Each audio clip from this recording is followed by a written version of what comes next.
Ignition sequence start. 6, 5, 4, 3, 2, 1. We have a liftoff.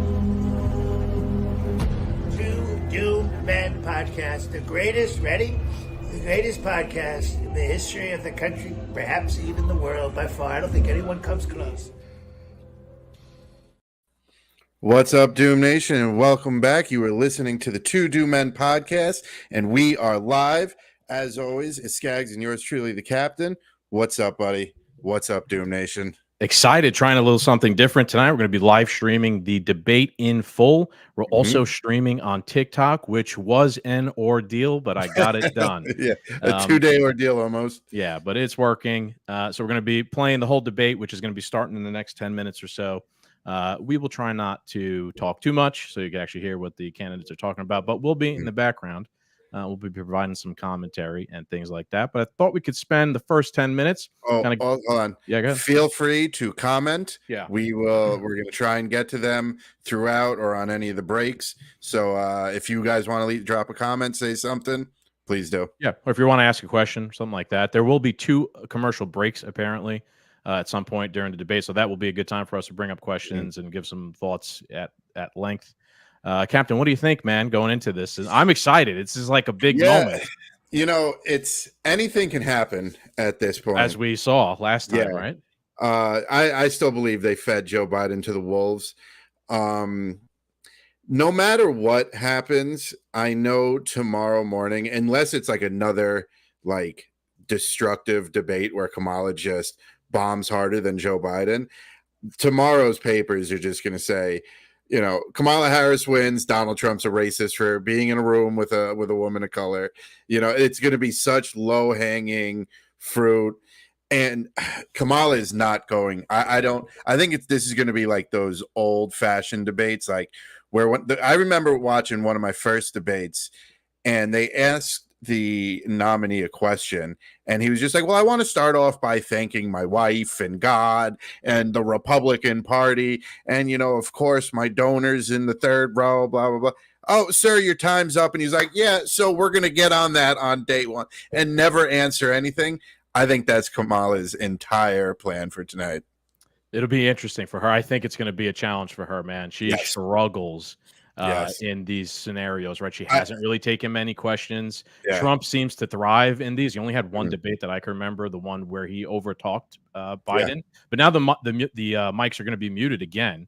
The rules are the same the last time that he interviewed Biden. And I got to be honest, I think it helps Trump. Works in Trump's favor. When someone's not good at talking, you let them talk, right? Yeah. Because why interrupt them? So I don't think, at least my prediction is it's not going to go well for Kamala Harris here. No. I'm interested to see if there is any nuanced debate on any of the topics, particularly the wars. I feel like this is an opportunity where Kamala Harris can get her left flank back, especially on the war between Israel and Gaza, right? Like Trump's not much better. He hasn't approached this with much nuance at all, this one issue. So this would be a moment where he can kind of like, or she can kind of like try and recapture some of that base. Perhaps I'll be interested to see that one. I think she's going to have a very difficult time, like you said. I can't imagine the stress she is under right now. It's like 8 minutes out. She must have been just doubled over in pain for most of the day. But you're right. They originally didn't want muted mics. This definitely helps Trump. I'm curious to see if the moderators or commentators, what do you call them? Two moderators. The two moderators. I'm wondering if maybe this time they're going to be a little bit more hostile to Trump to try and rile him up and get him to trip when he does have his opportunity to talk. We also just saw that thing you shared with me and Garrett. Yeah, they're saying they're not going to fact check anything. Yes. They're just going to allow conversation to be had, which makes no sense because mics are muted. You can't have a conversation when the other person's microphone's muted. It's just weird. I don't know if it's going to be true or not. It'd be cool because, they just sit there the whole time going, oh, Trump's lying, and then they talk about Agenda 25. Agenda 25 and very fine people on both sides, all that good stuff that we know is debunked. We know it's a lie. I think they're doing that because it would be out of control that like Kamala would be saying like wild stuff and not being fact checked on any of it. And then tomorrow, the entire debate is fact checked for her on Twitter. It's going to look horrible. Could be something like that. I think that it will be pertinent for Donald Trump in this debate to make sure he harps on the circumstances around how Kamala Harris became the nominee. That's going to be brushed aside or a footnote in this entire thing. There was a coup. Biden was replaced because of a debate, which he's now going to be in. He better bring that up if he wants to make his case about, especially given that they're going to make, I'm sure Kamala's going to make him out to be a threat to democracy. And that's why I'm here to prosecute a threat to democracy, blah, blah, blah, blah, blah. So it'd be a good point for Donald Trump here to make sure that he gets his chance to make that point on the corporate news of all places. You're talking about things that way. I'm hoping we get to see one of those good old fashioned. Well, if I was president, you'd be in jail. Something like that. Yeah. I wonder if they'll touch on Dick Cheney also. I thought that was a big story the last couple of days. Yeah, Dick Cheney of all people. But honestly, Kamala Harris. What Dave Smith said is 100% correct. Several years ago, like you would never imagine this. You would be confused. But today, on no matter what side of the aisle you're on, you're like, yeah, of course the neocon wants to support the corporate liberal. Why wouldn't they? Based on everything they always talk about, these identity politics things, like what could Dick Cheney and Kamala Harris possibly have in common? Yeah. Like Dick Cheney is this conservative Republican, square-jawed dude from a ranch farmer type, and Kamala Harris is a San Francisco progressive liberal. But he's endorsing her. Is it because Dick Cheney cares so much about democracy, like he's making it out to be, or is it that he's just endorsing the regime, right? Yeah. The establishment, the candidate he knows is going to be pro all the wars, and Trump's not perfect on all the wars, right? But Kamala Harris is not going to change course at all on any of the wars. She's going to just toe the line on all those stuff. So that was telling in of itself. It was funny to see how people were touting that as like an achievement. Like, wow, look at this. We got Dick Cheney's achievement. Boy, where the Democratic Party has gone from when I was a kid. That's what I said. Remember, like last week, somebody quoted like Lindsey Graham, and I was like, well, if you're going to start off by quoting him, you already have garbage to say. Yeah. Charlie Lazaro, what's up, buddy? From the LPCT. What's going on, bro? How's it going, pal? Hanging out with us. Hope you're enjoying a cigar and a drink. Gonna need one tonight. Yeah. I don't know, Cap. What other topics, man? What about the Haitian migrants and the cat thing? I wonder if that's gonna get brought up or not. That was going viral the past couple of days. You sparked my interest by sharing that clip you made today on TikTok of what's that rep? Swalwell just going ballistic over this meme. Performative outrage, as I call it. And then I started seeing them, and Trump even started sharing them. And these are fantastic, man. I wonder if Trump started sharing them because he saw that clip of Swalwell and he was like, I gotta just rub it in this. Yeah, well, face. hey, then it's even better. If anybody wants to know what we're talking about, go to our socials and check out the clip I posted today. It was of Eric Swalwell. And he's freaking out about Donald Trump posting pictures with cats. Or not Donald Trump, the House Judiciary from the GOP.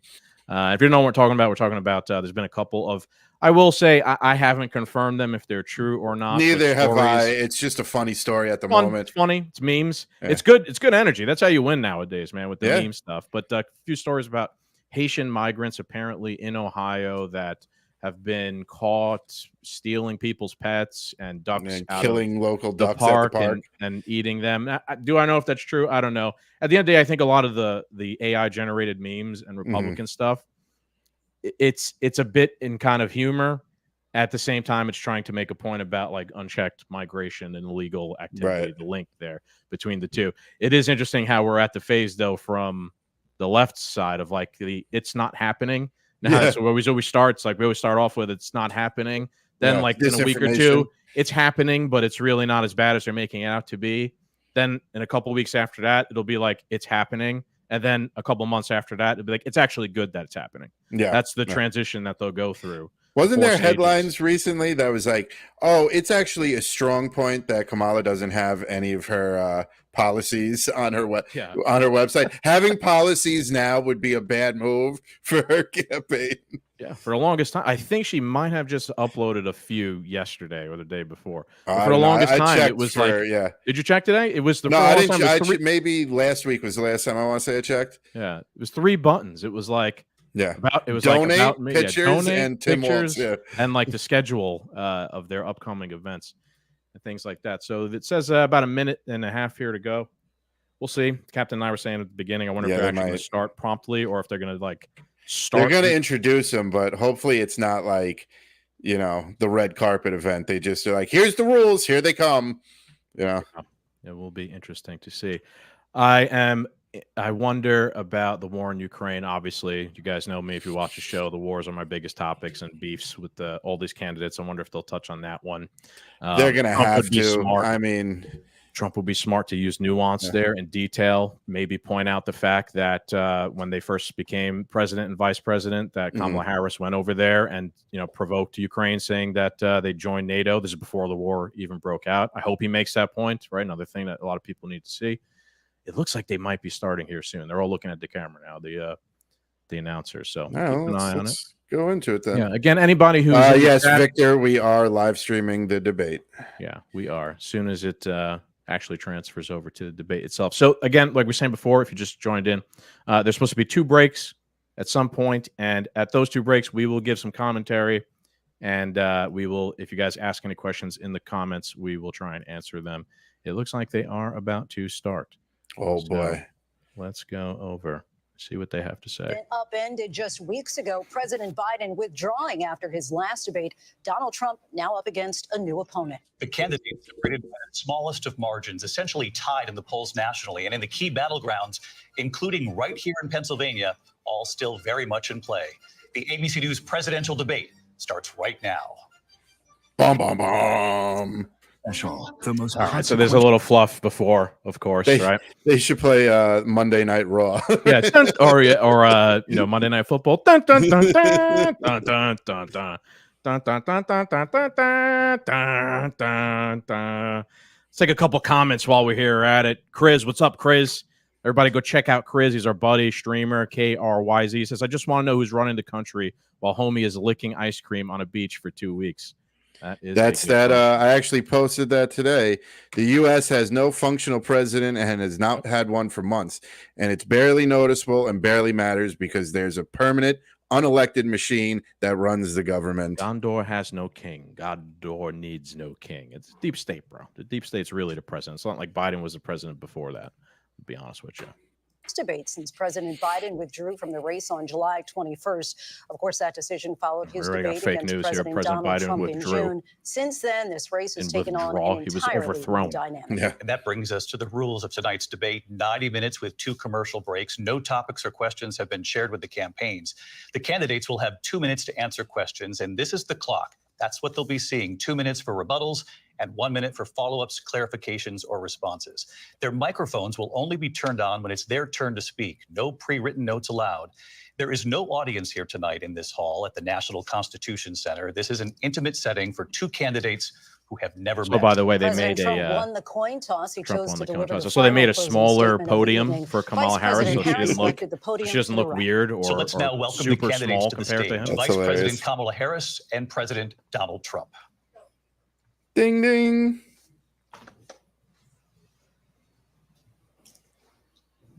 Kamala Harris. It's up. Good to be. Oh boy, what happened? Do you know how many people are streaming this right now? Both here tonight. Good evening. We are looking forward to a spirited and thoughtful debate. They shook hands. So let's get started. I want to begin tonight with the issue that voters repeatedly say is their number one issue, and that is the economy and the cost of living in this country. Vice President Harris, you and President Trump were elected 4 years ago, and your opponent on the stage here tonight often asks his supporters, are you better off than you were 4 years ago? When it comes to the economy, do you believe Americans are better off than they were 4 years ago?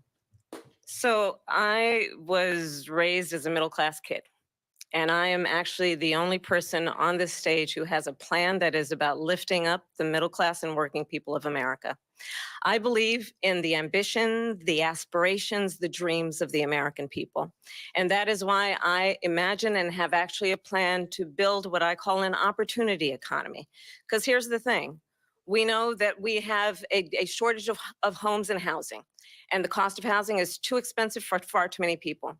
We know that young families need support to raise their children, and I intend on extending a tax cut for those families of $6,000, which is the largest child tax credit that we have given in a long time, so that those young families can afford to buy a crib, buy a car seat, buy clothes for their children. My passion, one of them, is small businesses. My mother raised my sister and me, but there was a woman who helped raise us. We call her our second mother. She was a small business owner. I love our small businesses. My plan is to give a $50,000 tax deduction to start up small businesses, knowing they are part of the backbone of America's economy. My opponent, on the other hand, his plan is to do what he has done before, which is to provide a tax cut for billionaires and big corporations, which will result in $5 trillion to America's deficit. My opponent has a plan that I call the Trump's sales tax, which would be a 20% tax on everyday goods that you rely on to get through. I was noticing that. Economists have said that Trump sales tax would actually result for middle-class families in about $4,000 more a year, because of his policies and his ideas about what should be the backs of middle-class people paying for tax cuts for billionaires. President Trump, I'll give you 2 minutes. First of all, I have no sales tax. That's an incorrect statement. She knows that. We're doing tariffs on other countries. Other countries are going to finally, after 75 years, pay us back for all that we've done for the world. And the tariff will be substantial in some cases. I took in billions and billions of dollars, as you know, from China. In fact, they never took the tariff off because there was so much money they can't. It would totally destroy everything that they've set out to do. They're taking in billions of dollars from China and other places. They've left the tariffs on. When I had it, I had tariffs, and yet I had no inflation. Look, we've had a terrible economy because inflation which is really known as a country buster. It breaks up countries. We have inflation like very few people have ever seen before, probably the worst in our nation's history. We were at 21%, but that's being generous because many things are 50, 60, 70, and 80% higher than they were just a few years ago. This has been a disaster for people, for the middle class, but for every class. On top of that, we have millions of people pouring into our country from prisons and jails, from mental institutions and insane asylums, and they're coming in and they're taking jobs that are occupied right now by African Americans and Hispanics, and also unions. Unions are going to be affected very soon. And you see what's happening. You see what's happening with towns throughout the United States. You look at Springfield, Ohio. You look at Aurora in Colorado. They are taking over the towns. They're taking over buildings. They're going in violently. These are the people that she and Biden led into our country, and they're destroying our country. They're dangerous. They're at the highest level of criminality. and we have to get them out. We have to get them out fast. I created one of the greatest economies in the history of our country. I'll do it again and even better. We are going to get to immigration and border security during this debate, but I would like to let Vice President Harris respond on the economy here. Well, I would love to. Let's talk about what Donald Trump left us.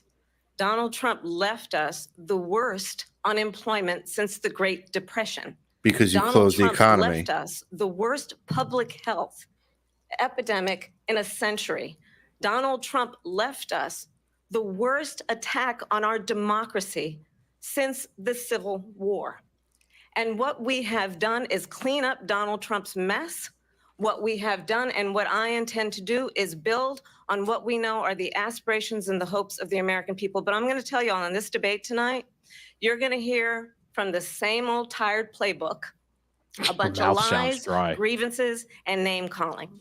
What you're going to hear tonight is a detailed and dangerous plan called Project 2025 that the former president plans on implementing if he were elected again. I believe very strongly that the American people want a president who understands the importance of bringing us together, knowing we have so much more in common than what separates us. And I pledge to you to be a president for all Americans. Our first two parts have been President Trump will give you a minute. He is going to get a chance to respond. Number one, I have nothing to do, as you know, and as she knows better than anyone, I have nothing to do with Project 2025. That's out there. I haven't read it. I don't want to read it purposely. I'm not going to read it. This was a group of people that got together. They came up with some ideas, I guess some good, some bad, but it makes no difference. I have nothing to do. Everybody knows I'm an open book. Everybody knows what I'm going to do. Cut taxes very substantially and create a great economy like I did before. We had the greatest economy. We got hit with a pandemic. Say the word COVID. Was not since 1917 where 100 million people died. Has there been anything like it? We did a phenomenal job with the pandemic. We handed them over a country where the economy and where the stock market was higher than it was before the pandemic came in. Nobody's ever seen anything like it. We made ventilators for the entire world. We got gowns. We got masks. We did things that nobody thought possible. And people give me credit for rebuilding the military. They give me credit for a lot of things, to attack him from but the not right enough credit for the great job we did with the pandemic. But the only jobs they got were bounce back jobs. These were jobs bounce back, and it bounced back, and it went to their benefit. But I was the one that created them. They know it, and so does everybody else. Vice President Harris, I'll let you respond. Is this just going to be a response after response? Donald Trump has no plan for you. And when you look at his economic plan, it's all about tax breaks for the richest people. I am offering what I describe as an opportunity economy, and the best economists in our country, if not the world, have reviewed our relative plans for the future of America. What Goldman Sachs has said same guys who is that reviewed Donald COVID. Trump's plan would make the economy worse. Mine would strengthen the economy. Funny how that works out. What the School has said is Donald Trump's plan 7 billion ventilators. I missed that. The deficit. 16 Nobel laureates have described his economic plan as something that would increase inflation and by the middle of next year would invite a recession. You just have to look at where we are and where we stand on the issues. And I'd invite you to know that Donald Trump actually has no plan for you because he is more interested in defending himself than he is in looking out for you. It's just a soundbite. I gave her that to say. I went to the Wharton School of Finance, and many of those professors, the top professors, think my plan is a brilliant plan. It's a great plan. It's a plan that's going to bring up our worth, our value as a country. It's going to make people want to be able to go and work and create jobs and create a lot of good, solid money for our country. And just to finish off, she doesn't have a plan. She copied Biden's plan, and it's like 4 sentences. Like run, spot, run. 4 sentences that are just, we'll try and lower taxes. She doesn't have a plan. Take a look at her plan. She doesn't have a plan. Mr. President, he should have brought up how she tried to copy his plan about no tax. Vice President and how she has no policies as of recently. Let's drill down on this, because your plan is what she calls is essentially a national sales tax. Your proposal calls for tariffs. Her first couple responses, though, have been like canned political speech responses. You recently said that you might double your plan, imposing the first thing she said was word for word what she said in her CNN interview. Many economists say that with tariffs at that level, costs are then passed on to the consumer. Vice President Harris has argued it'll mean higher prices on gas, food, clothing, medication, arguing it costs the typical family nearly $4,000 a year. Do you believe Americans can afford higher prices because of tariffs? They're not going to have higher prices. What's going to have and who's going to have higher prices is China and all of the countries that have been ripping us off for years. I was the only president ever. China was paying us hundreds of billions of dollars, and so were other countries. And, you know, if she doesn't like them, they should have gone out and they should have immediately cut the tariffs. But those tariffs are there 3.5 years now under their administration. We are going to take in billions of dollars, hundreds of billions of dollars. I had no inflation, virtually no inflation. They had the highest inflation perhaps in the history of our country, because I've never seen a worse period of time. People can't go out and buy cereal or bacon or eggs or anything else. The people of our country are absolutely dying with what they've done. They've destroyed the economy. And all you have to do is look at a poll. The polls say 80 and 85 and even 90% that the Trump economy was great, that their economy was terrible. Vice President Harris, I do want to ask for your response. And you heard what the president said there, because the Biden administration did keep a number of the Trump tariffs in place. So how do you respond? Well, let's be clear that the Trump administration resulted in a trade deficit, one of the highest we've ever seen in the history of America. He invited trade wars. You want to talk about his deal with China? What he ended up doing is, under Donald Trump's presidency, he ended up selling American chips to China to help them improve and modernize their military. Basically sold us out talking points when a policy about China should be in making sure the United States of America wins the competition for the 21st century, which means focusing on the details of what that requires, focusing on relationships with our allies, focusing on investing in American-based technology so that we win the race on AI, on quantum computing, focusing on what we need to do to support America's workforce so that we don't end up having stop sending jobs overseas in terms of workers' rights. But what Donald Trump did, he's going to be hard pressed here to make a case that I'm the candidate of making things in America, not Donald Trump. For what he did during COVID. Look at his old strategy, Cotton. Thank you, President Xi! Exclamation point. When we know that Xi was responsible for lacking and not giving us transparency about the origins of COVID. Whoa! First of all, they bought their chips from Taiwan. We hardly make chips anymore because of Kamala Harris, right-wing conspiracy theorist about the origins of COVID. I was not expecting that. She has no policy. Everything that she believed 3 years ago and 4 years ago is out the window. She's going to my philosophy now. In fact, I was going to send her a MAGA hat.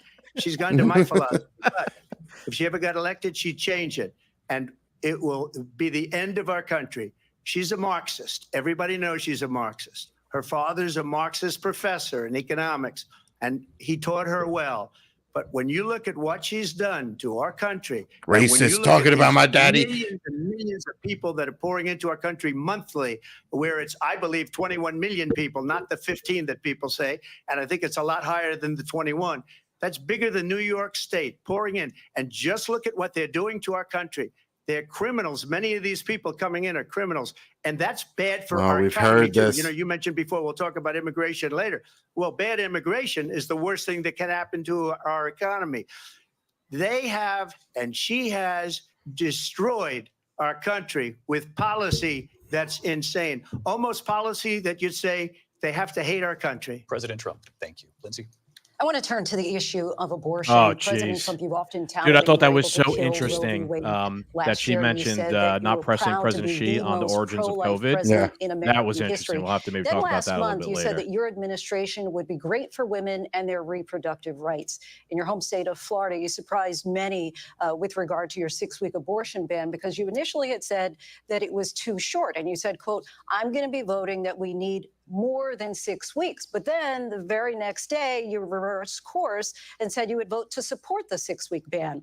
Vice President Harris says that women shouldn't trust you on the issue of abortion because you've changed your position so many times. Therefore, why should they trust you? Well, the reason I'm doing that vote is because the plan is, as you know, the vote is, they have abortion in the 9th month.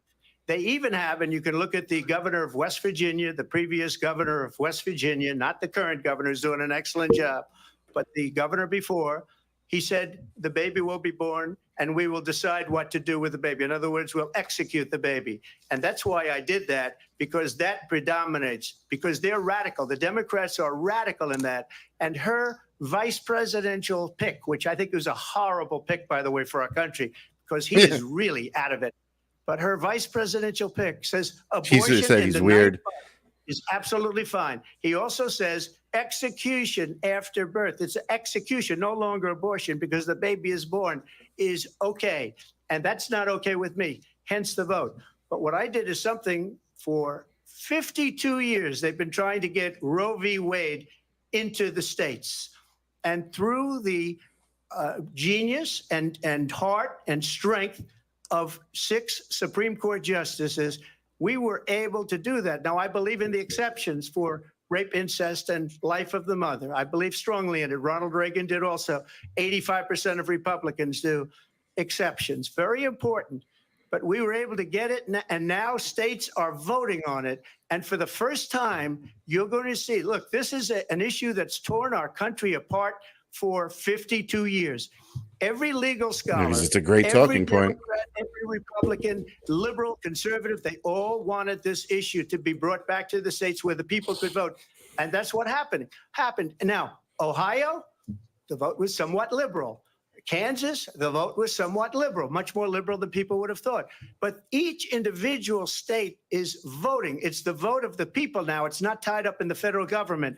I did a great service in doing it. It took courage to do it. And the Supreme Court had great courage in doing it.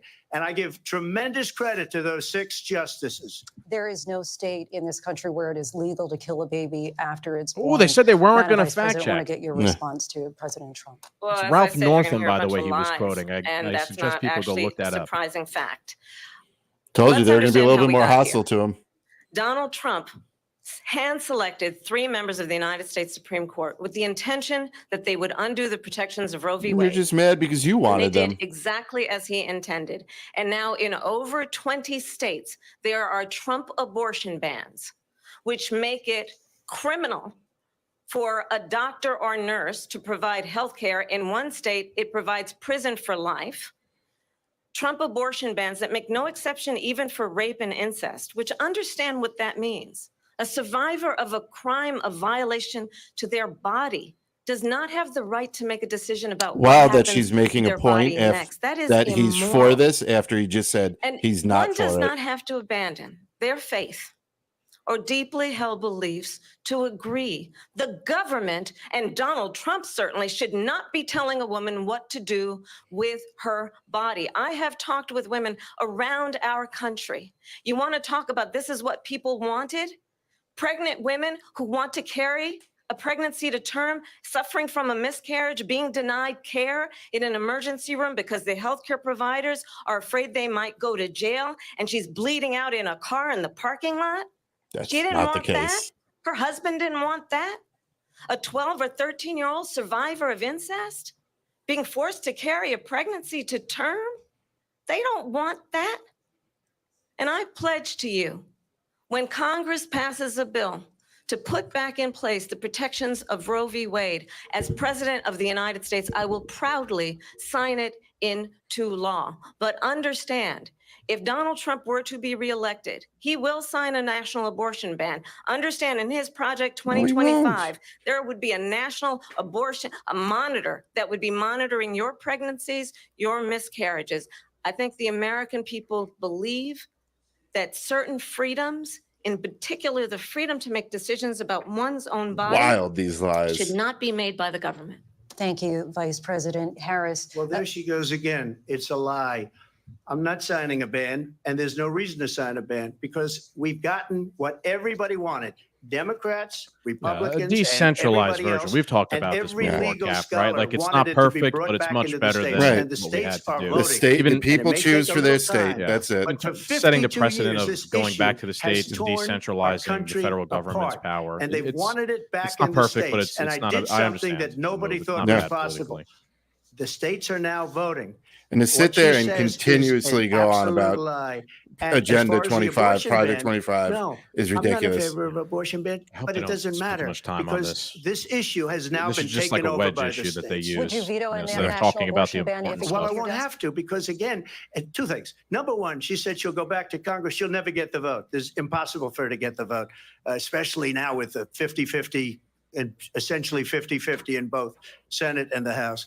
She's not going to get the vote. She can't get the vote. She won't even come close to it. So it's just talk. You know what it reminds me of? When they said they're going to get student loans terminated, and it ended up being a total catastrophe. The student loans, and then I think probably her boss, if you call him a boss, he spends all his time on the beach. But look, her boss went out and said, we'll do it again. We'll do it a different way. And he went out, got rejected again by the Supreme Court. So all these students got taunted with this whole thing about this whole idea.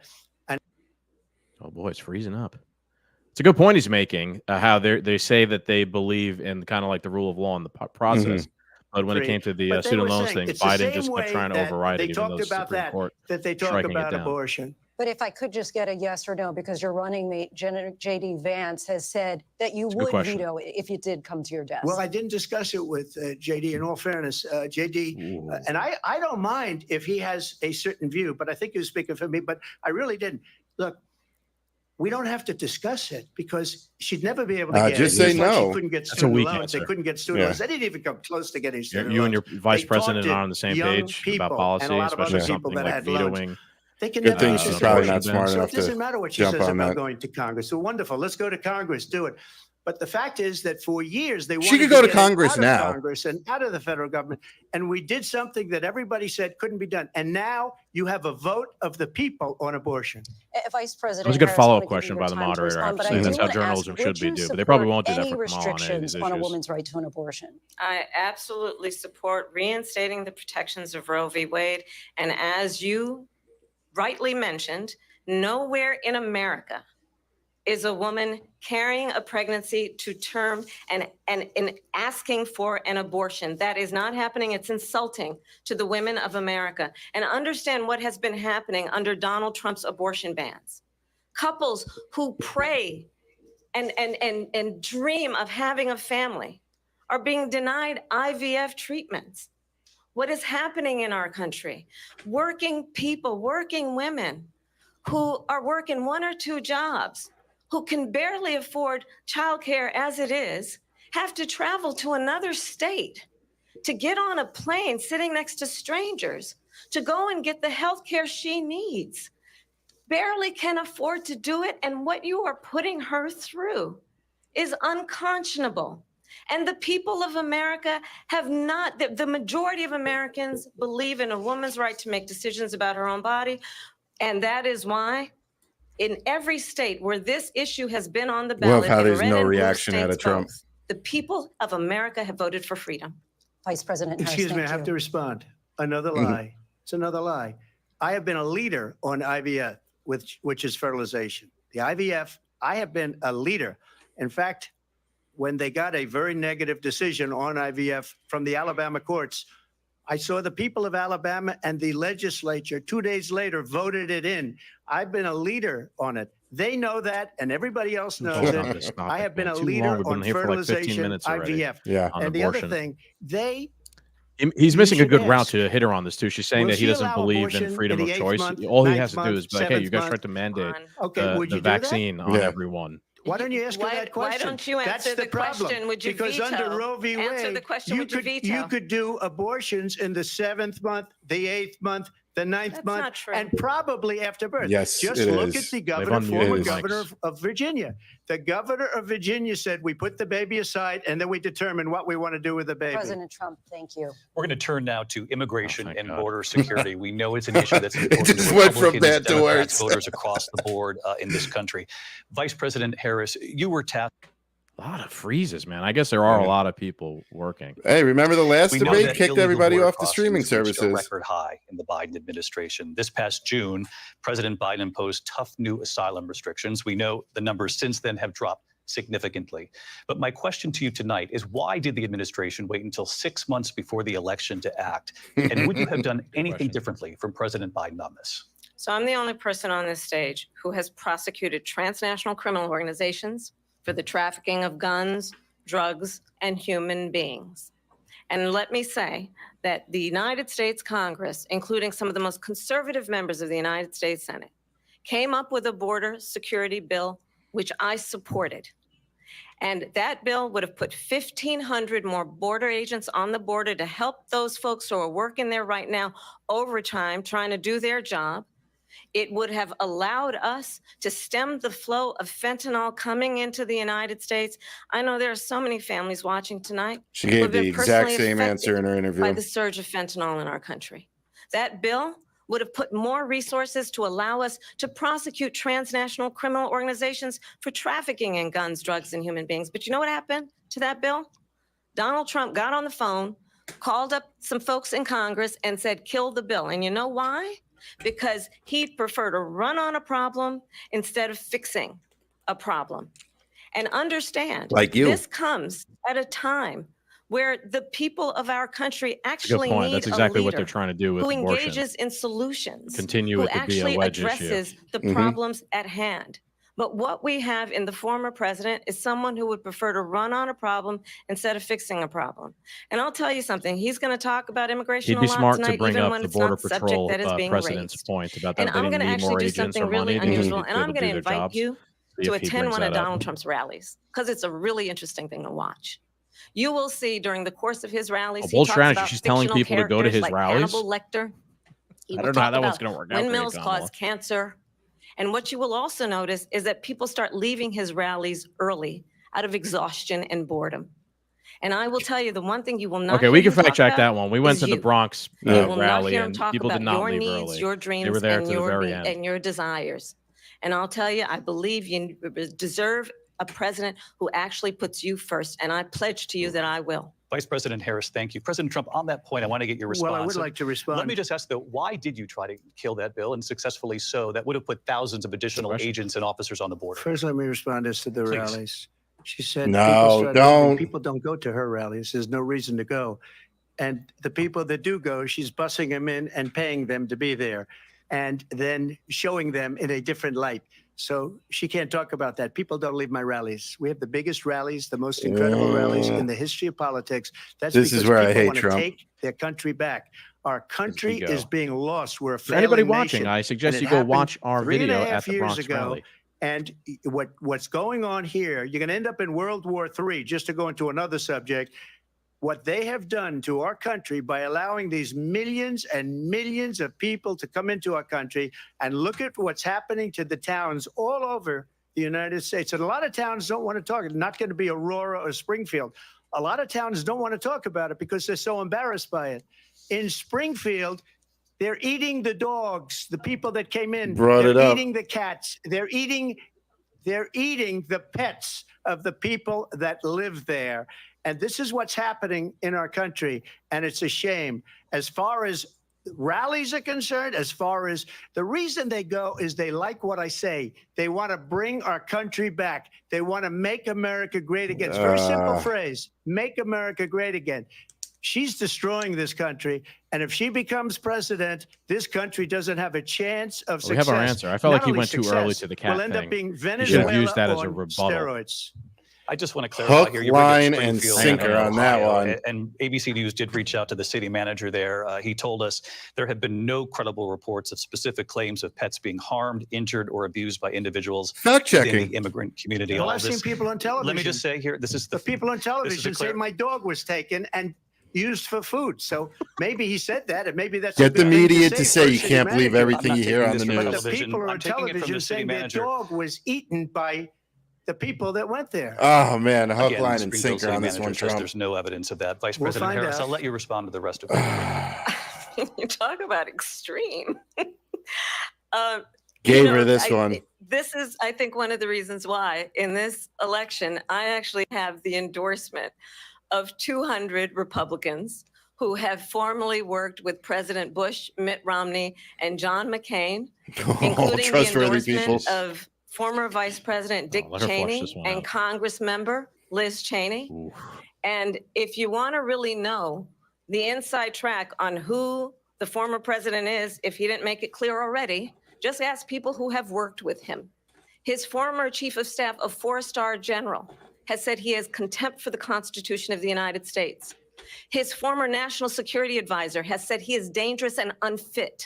Back-to-back mistakes from both of them, in my opinion. He went too early to the cat thing, and she's strolling out the neocon endorsements, which are not popular with anyone. And when we right after she just had a kind of a positive rhetoric, when the issues that affect the American people are not being addressed, I think the choice is clear in this election.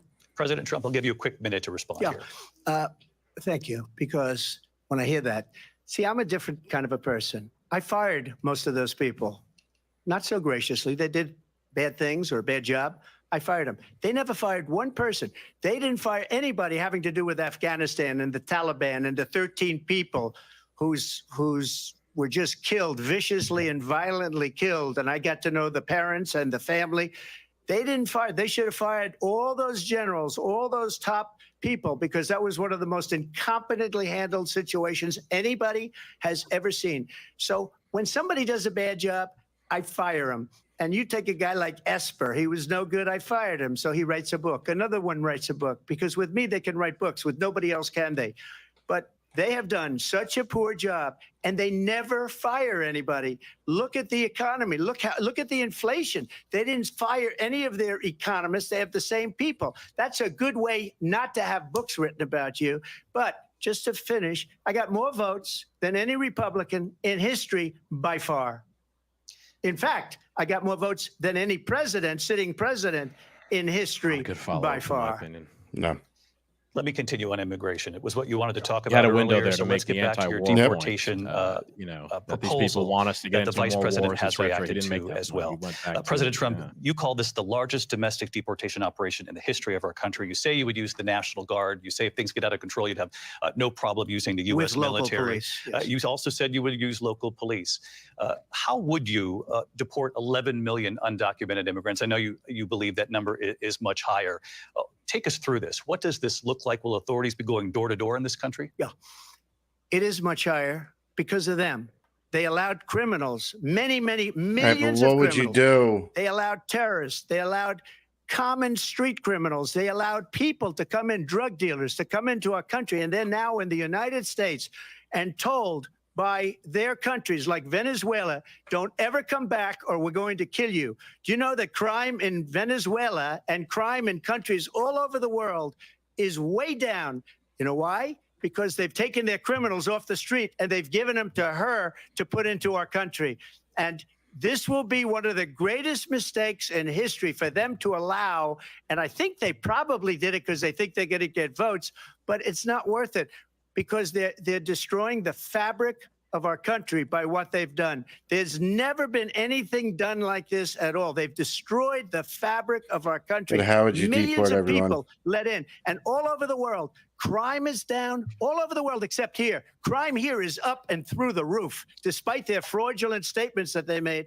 Crime in this country is through the roof. And we have a new form of crime. It's called migrant crime. And it's happening at levels that nobody thought possible. President Trump, as you know, the FBI says overall violent crime is actually coming down in this country. But Vice Excuse me, President the Harris, FBI defrauded. So the moderators have now statements. actually completely inserted themselves as a second debate opponent. They didn't include the the cities cities with the worst crime. It was a fraud.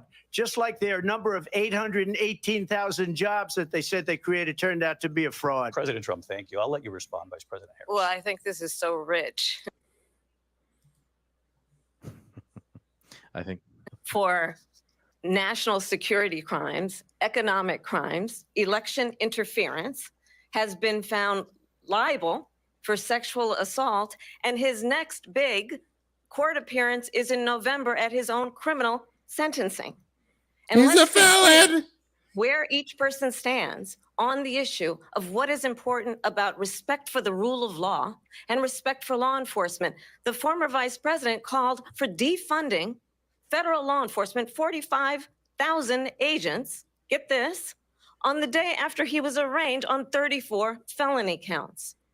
So let's talk about what is important in this race. It is important that we move forward, that we turn the page on this same old tired rhetoric and address the needs of the American people, address what we need to do about the housing shortage, which I have a plan for, address what we must do to support our small businesses, address bringing down the price of groceries.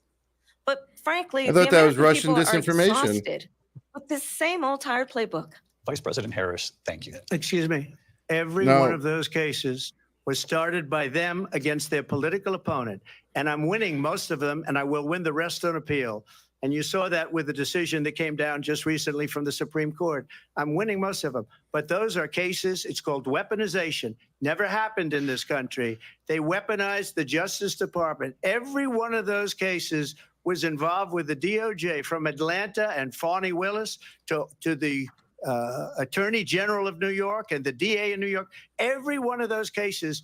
And then they say, oh, he's a criminal. They're the ones that made them go after me. By the way, Joe Biden was found essentially guilty on the documents case. And what happened in my documents case? They said, oh, that's the toughest of them all.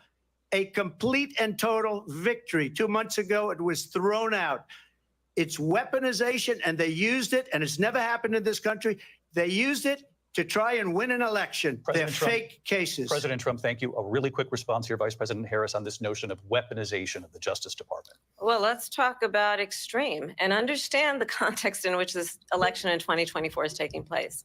The United States Supreme Court recently ruled that the former president would essentially be immune from any misconduct if he were to enter the White House again.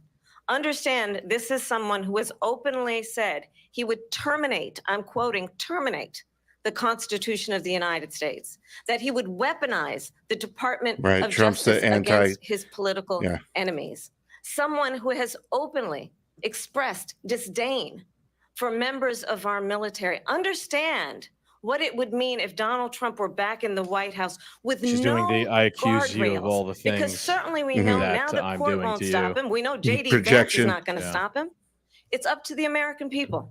Vice President Harris, thank you. Lindsay? Vice President Harris, in your last run for president. This is the one that weaponized, not me. She weaponized. I probably took a bullet to the head because of the things that they say about me. They talk about democracy. I'm a threat to democracy. They're the threat to democracy. Oh, come on. These are all good points to make, though. Nowhere. We have a lot to get to. Lindsay? Vice President Harris, in your last run for president, you said you wanted to ban fracking. Now you don't. Dude, they haven't spoken about mandatory government buyback programs for assault Let it come weapons. after Now the breaks. Says you don't. You We're keeping you in your seat. We're on the brink of nuclear war, and they're talking about fracking before have not changed. So then why have so many of your policy positions changed? So my values have not changed, and I'm going to discuss Yes, they have. Yes, they have. At least every point that you've made. But in particular, let's talk about fracking because we're here in Pennsylvania. I made that very clear in 2020. I will not ban fracking. I have not banned fracking as Vice President of the United States. And in fact, I was the tie-breaking vote on the Inflation Reduction Act, which opened new leases for fracking. Doesn't reduce inflation. My position is that we have got to invest in diverse sources of energy so we reduce our reliance on foreign oil. We have had the largest increase in domestic oil production in history because of an approach that recognizes that we cannot over-rely on foreign oil. As it relates to my values, let me tell you, I grew up a middle-class kid raised by a hardworking mother who worked and saved and was able to buy our first home when I was a teenager. The values I bring to the importance of home ownership, knowing not everybody got handed $400 million on a silver platter and then filed bankruptcy 6 times, is a value that I bring to my work to say we are going to work with the private sector and home builders to increase 3 million homes, increase by 3 million homes by the end of my first term. My work that is related to having a friend when I was in high school who was sexually assaulted by her stepfather. And my focus then on protecting women and children from violent crime is based on a value that is deeply grounded in the importance of standing up for those who are most vulnerable. My work that is about protecting Social Security and Medicare is based on long-standing work that I have done, protecting seniors from scams. A lot of her responses are her rehashing her DNC acceptance speech. And what is important is that there is a president who actually brings value. I was just thinking, like, she's going to run out of things to say before the 90 minutes are up. And not beating people down and name calling. The true measure of the leader this is all just is the leader who actually understands nothing. There's no substance to any of this stuff. It's a waste of time. This was, by the way, folks, this was fracking we're talking about here. Now we're just talking about mean people. President Trump, well, first of all, I wasn't given $400 million. I knew he was going to do that. She said in the traps, he's fallen right in it. But I was given a fraction of that, a tiny fraction, and I built it into many, many billions of dollars, many, many billions. And when people see it, they are even surprised. So we don't have to talk about that. Fracking, she's been against it for 12 years. Defund the police, she's been against that forever. She gave all that stuff up very wrongly, very horribly, and everybody's laughing at it, okay? They're all laughing at it. Yeah. She gave up at least 12 and probably 14 or 15 different policies. Like, she was big on defund the police. In Minnesota, she went out. Wait a minute, I'm talking now. Ooh, he did it to her. I'm speaking to her. Does that sound familiar? She went out in Minnesota and wanted to let criminals that killed people, that burned down Minneapolis, she went out and raised money to get them out of jail. She did things that nobody would ever think of. Now she wants to do transgender operations on illegal aliens that are in prison. This is a radical left liberal that would do this. She wants to confiscate your guns, and she will never allow fracking in Pennsylvania. If she won the election, fracking in Pennsylvania will end on day one. Just to finish, one thing so important in my opinion. So I got the oil business going like nobody has ever done before. When they took over, they got rid of it, started getting rid of it, and the prices were going up the roof. They immediately let these guys go to where they were. I would have been 5 times, 4 times, 5 times higher, because you're talking about 3.5 years ago. They got it up to where I was because they had no choice, because the prices of energy were quadrupling. You're talking about the National Reserves? You saw what happened to gasoline. So they said, let's go back to Trump. But if she won the election, the day after that election, they'll go back to destroying our country, and oil will be dead. Fossil fuel will be dead. We'll go back to windmills, and we'll go back to solar, where they need a whole desert to get some energy to come out. You ever see a solar plant? It was interesting to see Kamala Harris try and defend fossil fuel or fracking. 400, 500 and I do think it was smart there of Trump to preempt her "I'm speaking, please" with his own, and then reference that she wants to say that. I thought that was actually pretty smart debate tactic. 56 days. And if she does do it, it's like cheapened if she does it. Power, which, of course, we all know is a cornerstone of our democracy, and the role of a president in a moment of crisis. Mr. President, on January 6th, you told your supporters to march to the Capitol. You said you would be right there. We haven't spoken about nuclear war with Russia yet. We're on the officers fracking January 6th, the abortion. In the West Wing say you watched it 57 minutes in here, off the Oval 47 Office. at least. You did send out tweets, but it was more than 2 hours before you sent out that video message telling your supporters to go home. Is there anything you regret about what you did on that day? You just said a thing that isn't covered. Peacefully and patriotically, I said during my speech, not later on. Peacefully and patriotically. And nobody on the other side was killed. Ashley Babbitt was shot by an out-of-control police officer that should have never, ever shot her. It's a disgrace. But we didn't do this group of people that have been treated so badly. I ask, what about all the people that are pouring into our country and killing people that she allowed to pour in? She was the border czar. Remember that. She was the border.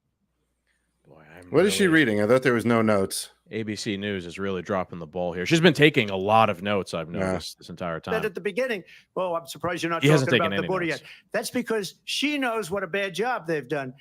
What about those people? When are they going to be prosecuted? When are these people from countries all over the world, not just South America, they're coming in from all over the world? We heard. I guess it's probably a pretty smart tactic though, to pivot away from January 6th because it's all these nonsense talking points to begin with. He had a good point there about Ashley Babbitt, that she's the only one who got killed. They're trying to frame it as a violent thing. Or in Seattle, they went into Seattle, they took over a big percentage of the city of Seattle. When are those people going to be prosecuted?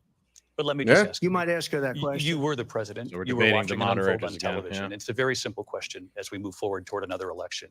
Is there anything you regret about what you did on that day? Yes or no? I had nothing to do with that other than they asked me to make a speech. I showed up for a speech. I said, I think it's going to be big. I went to Nancy Pelosi and the mayor of Washington, D.C., and the mayor put it back in writing, as you know. I said, this is going to be a very big rally or whatever you want to call it. And again, it wasn't done by me. It was done by others. I said, I'd like to give you 10,000 National Guard or soldiers. They rejected me. Nancy Pelosi rejected me. It was just 2 weeks ago. Her daughter has a tape of her saying she is fully responsible for what happened. They want to get rid of that tape. It would have never happened if Nancy Pelosi and the mayor of Washington did their jobs.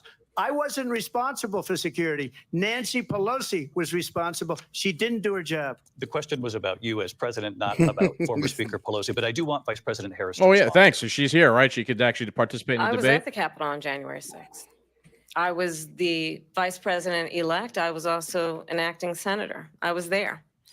And on that day, the president of the United States incited a violent mob to attack our nation's capital, to desecrate our nation's capital. On that day, 140 law enforcement officers were injured, and some died.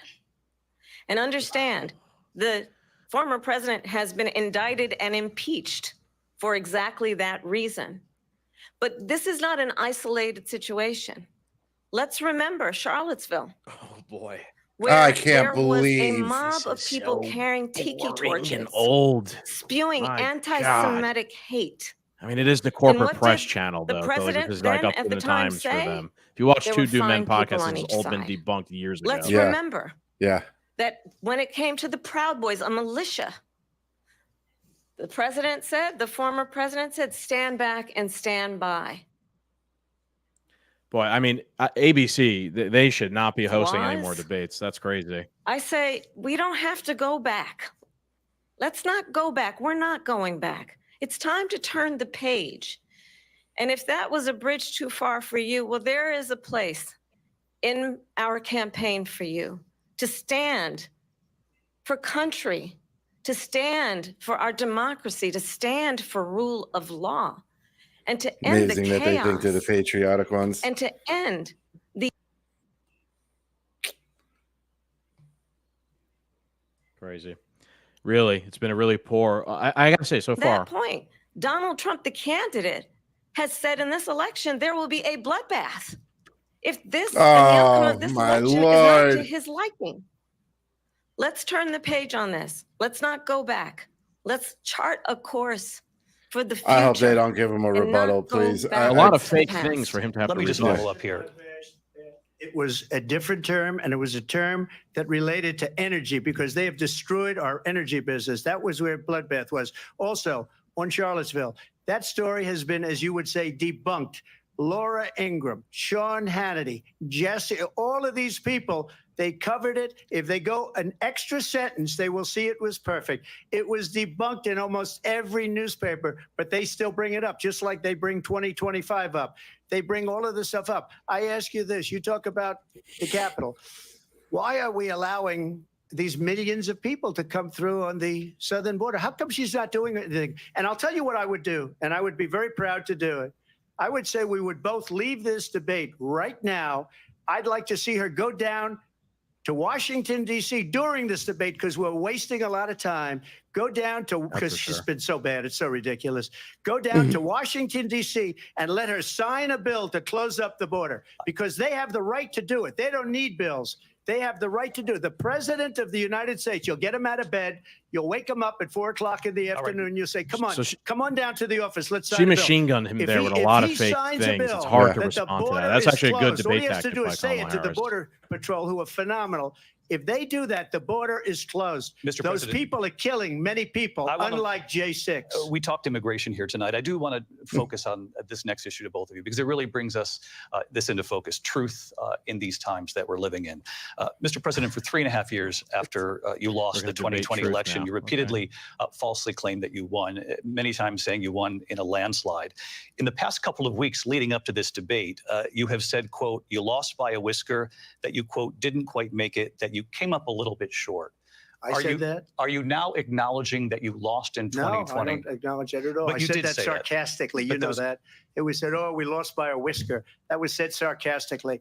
Look, there's so what much type of proof. question All you is have to do this? look at it. And they should have sent it back to the legislatures for approval.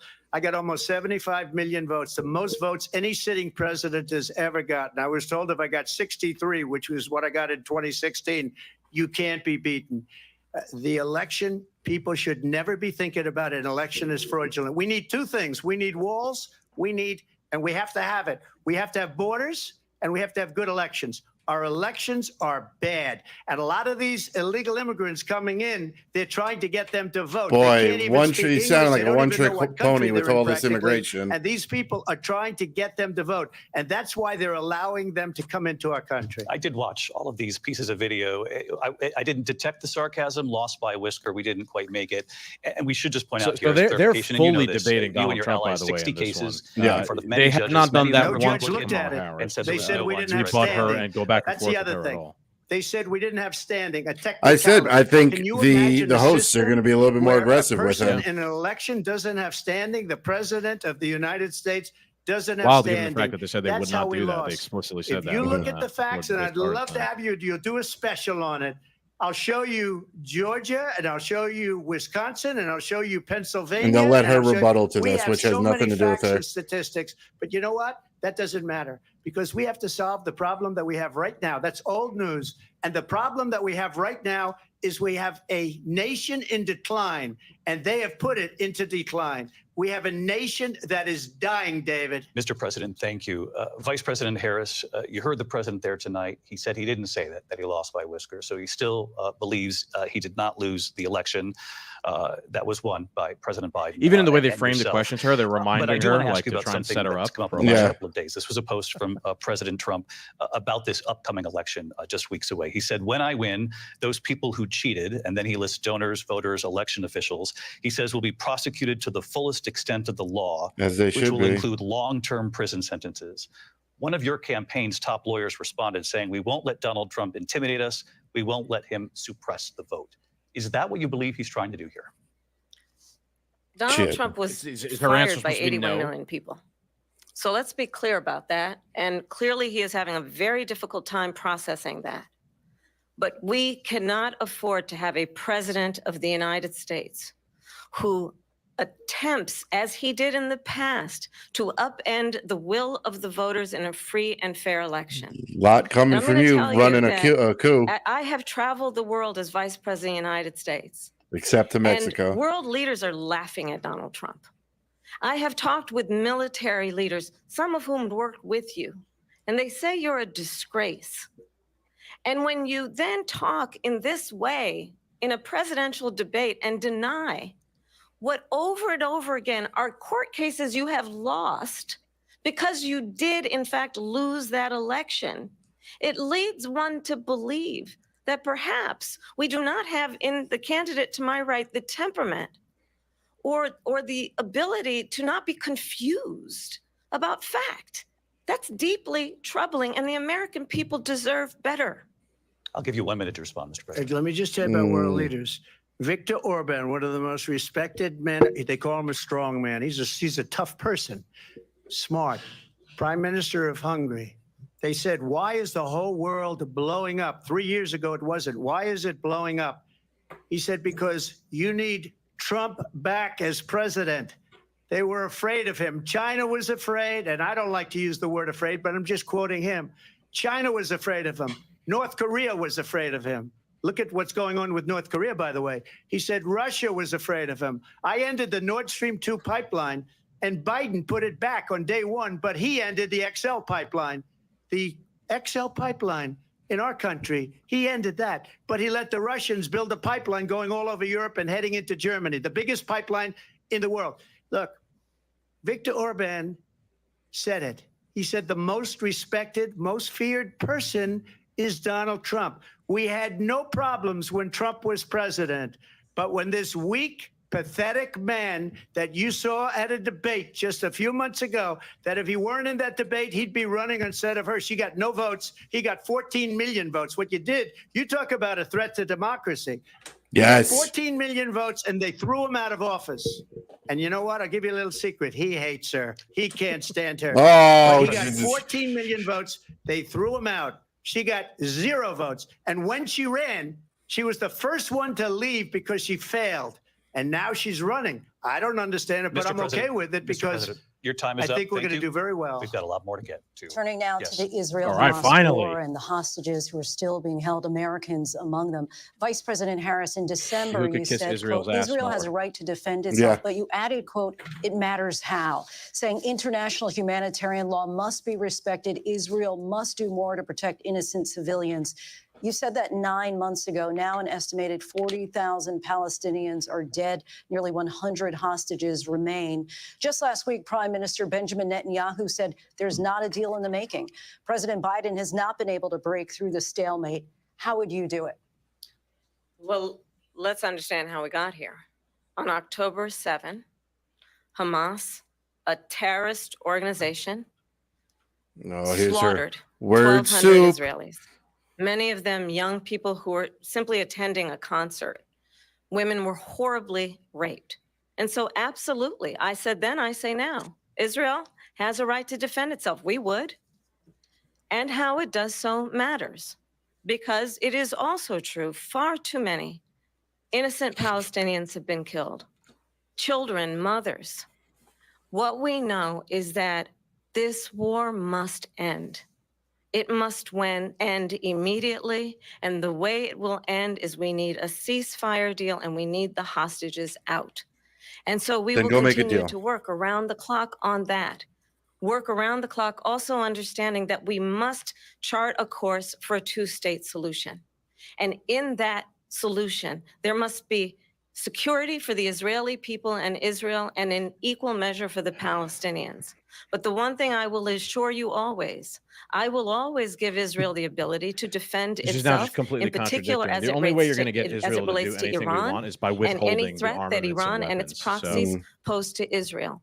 But we must have a two-state solution where we can rebuild Gaza, where the Palestinians and the only people that could do that is America. Self-determination, so we got to pay for it all. Dignity they so rightly deserve. President Trump, how would you negotiate with Netanyahu and also Hamas in order to get the hostages out and prevent the killing of more innocent civilians in Gaza? If I were president, it would have never started. If I were president, Russia would have never, ever, I know Putin very well, he would have never, and there was no threat of it either, by the way, for 4 years, have gone into Ukraine and killed millions of people when you add it up. Talk about Israel. People understand what's going on over there. But when yeah, poor answers on each side. Kamala Harris is just trotting out, to make a very important speech. Talking she refused to be there because she was at a sorority party of hers. She wanted to go to the sorority party. She hates Israel.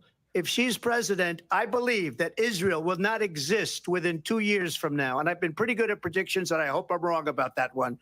She hates Israel. At the same time, in her own way, she hates the Arab population because the whole place is going to get blown up. Arabs, Jewish people, Israel will be gone.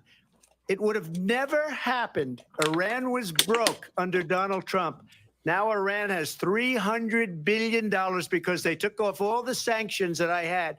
Iran had no money for Hamas or Hezbollah or any of the 28 different spheres of terror, and they are spheres of terror, horrible terror. They had no money. It was a big story, and you know it. You covered it very well, actually. They had no money for terror. They were broke. Now they're a rich nation, and now what they're doing is they're spreading that money around. Look at what's happening with the Houthis and Yemen. Look at what's going on in the Middle East.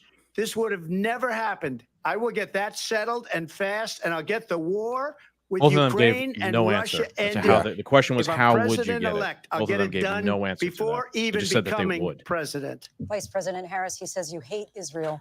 That's An Israel absolutely ass not kissing true. contest. That's what I knew. That's what my this was entire evolving career into. and life supported Israel and the Israeli people. I've supported He Israel knows my that entire life. He's trying to again divide and distract from the reality, which is it is very well known that Donald Trump is weak and wrong on national security and foreign policy. It is well known that he admires dictators, wants to be a dictator on day one, according to himself.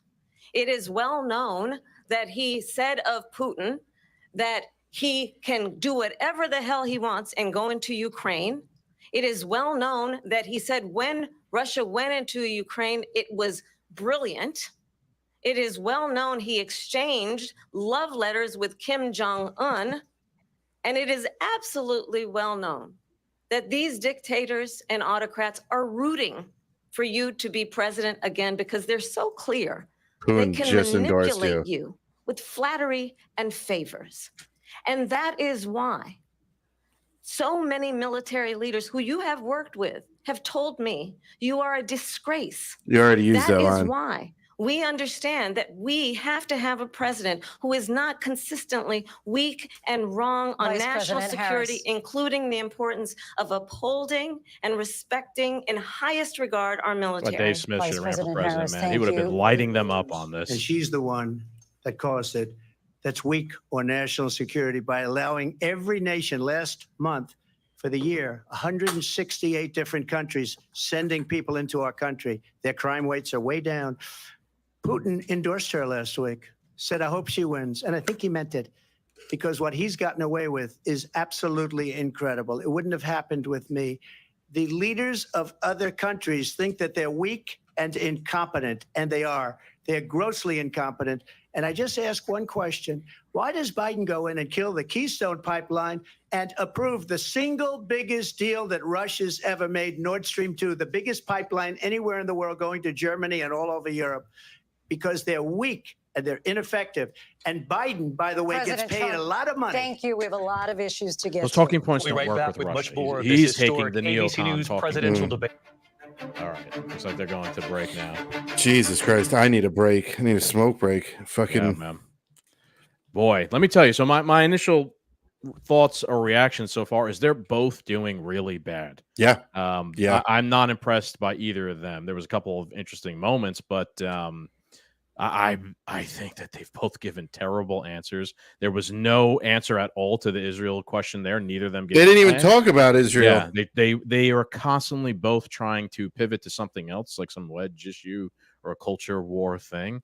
Been not impressed so far. But I will say that the tone of this debate and kind of just the way it's worked, Cap, maybe you'll see if you notice this as well, but completely different from the one with Biden, where they seemed to almost set up Biden to look terrible. And in this one, they are literally debating Trump also. So it's 2-on-1 here. And I have not seen that towards Kamala Harris at all. And I don't think you will. I don't think you're gonna. That didn't happen with the Biden debate. No. That's why I think they fed Biden to the wolves. They did this on purpose, and they made it harder for him on purpose. I mean, everything Trump says is back to immigration. They destroyed the country. You could dig deeper than that. We know you have it in your arsenal. You know what I mean? Like, and he's got to stop falling. She'll say something, and she'll know he's going to hit on it. And then you lose 30 seconds talking about it. And like you said, it was pretty much a good tactic to just throw so much fake crap at her. There's not enough time for you to respond to each and every one of those, right? And most of them are nonsense, especially like we covered on the show, the bloodbath thing. He was talking about like the auto industry and losing. And if you Google the word bloodbath on Merriam-Webster, like the second thing refers to like an economic, downturn or something like that. That's how he was referring to it. The Charlotte's thing, the many people hoax, where he said literally he should have actually said what he said. He said in the very next sentence, it was perfect. He should have said what he said, which was where he literally said there were, many good people on both sides or whatever. And he was like, but I'm not talking about the white nationalists and the Nazis. They should be condemned totally. He should have restated that, because I don't think a lot of people have actually read the transcript of that or seen the unedited video of that. So again, not a good. Yeah, he's losing ground by fighting these stupid little battles. It's funny that she's trying to interrupt him. And if you remember, when Biden's time was up, they shut him down. They just let her go over her time. Yeah. They also didn't. So they've already kind of broken their own rules. There were a couple of moments where the mics were not muted. Yeah. They were both just talking at the same time. Obviously, they've broken the rule and said they wouldn't fact check, or I don't know if that was a rule. They said they wouldn't fact check. They've been doing that to Trump. But man, my analysis so far, to be honest with you, is Kamala's winning. Yeah, me too. She's winning not because it's a fair fight. Obviously, it's 2-on-1, and she's poked Trump in his ego, which he keeps taking the bait for, and then just giving the opportunities where he can give like a nuanced answer. He's not. The Russia stuff there was awful. He's giving the neocon talking point. He didn't reference how they blew up the Nord Stream pipeline, and how it's another provocation. He didn't mention, like I said at the beginning, how Kamala Harris went there as soon as she became vice president and said Ukraine will join NATO after Putin has for years. We don't want Ukraine joining NATO. He didn't take any of those up. We could bring that up, yeah. Maybe they'll touch on it again later. I just hope I don't know. Trump's got to stop talking about immigration. We get it. He didn't even do great on those, man. I think he didn't even do great on that subject either, because he fell for one of the ego traps. But I really feel like Kamala's going to run out of things to say. She is she's hanging on by a thread. She, you said when she's canned answers, like it's just all recited, prepared remarks in a sense. Yeah, but I don't think she's going to have enough for 90 minutes.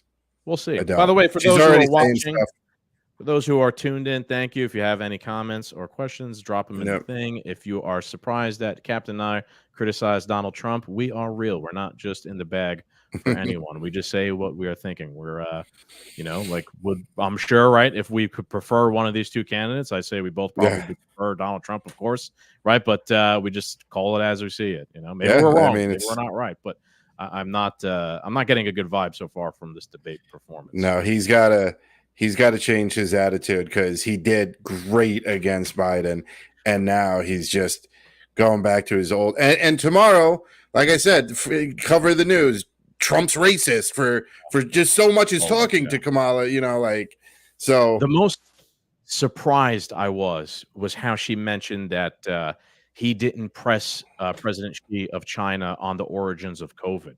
That one shocked that she said that, right? Because they did not question any of that. They were spearheading the whole, like, God forbid you question anything about COVID. You were a right-wing conspiracy theorist.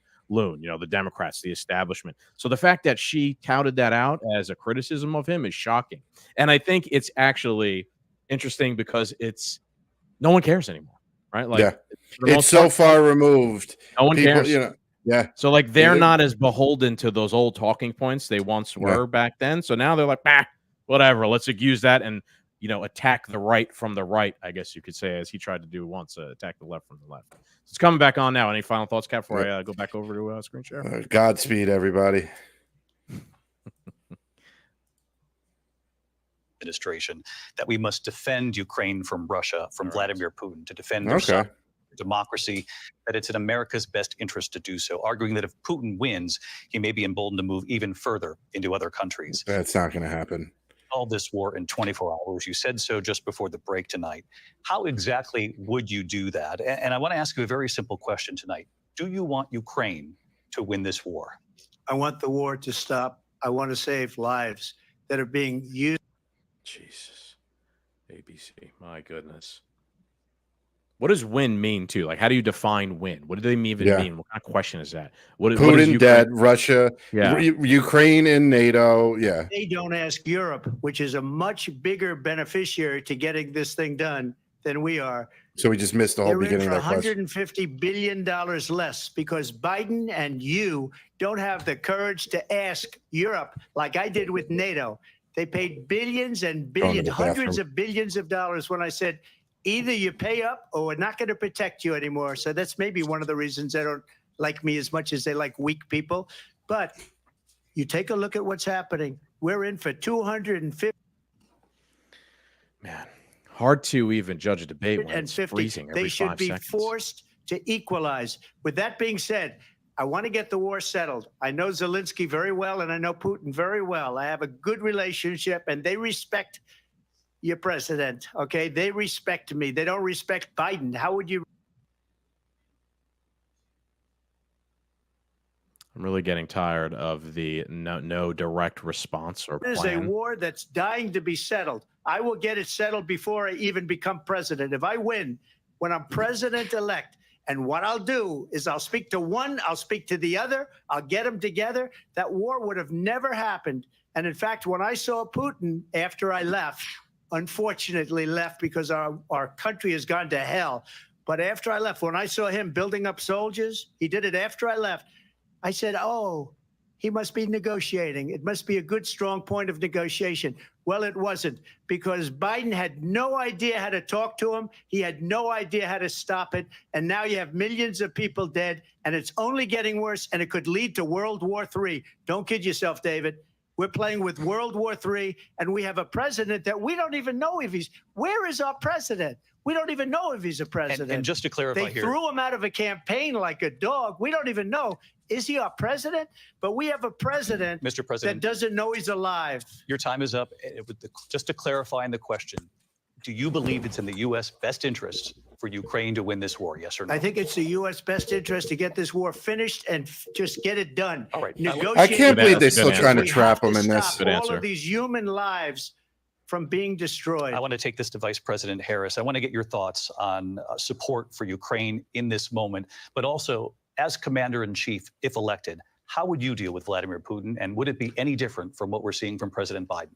She could do it now. Well, first of all, she could do it it's now. important to remind the former president, you're not running against Joe Biden, you're running against me. I'm speaking. I believe the reason that Donald Trump says that this war would be over within 24 hours is because he would just give it up. And that's not who we are as Americans. Let's understand what happened here. I actually met with Zelensky a few days before Russia invaded, tried through force to change territorial boundaries, to defy one of the most important international rules and norms, which is the importance of sovereignty and territorial integrity. And I met with President Zelensky. I shared with him American intelligence about how he could defend himself. Days later, I went to NATO's eastern flank, to Poland and Romania. Some admissions here. I went. She's making the points that I said that he should be making.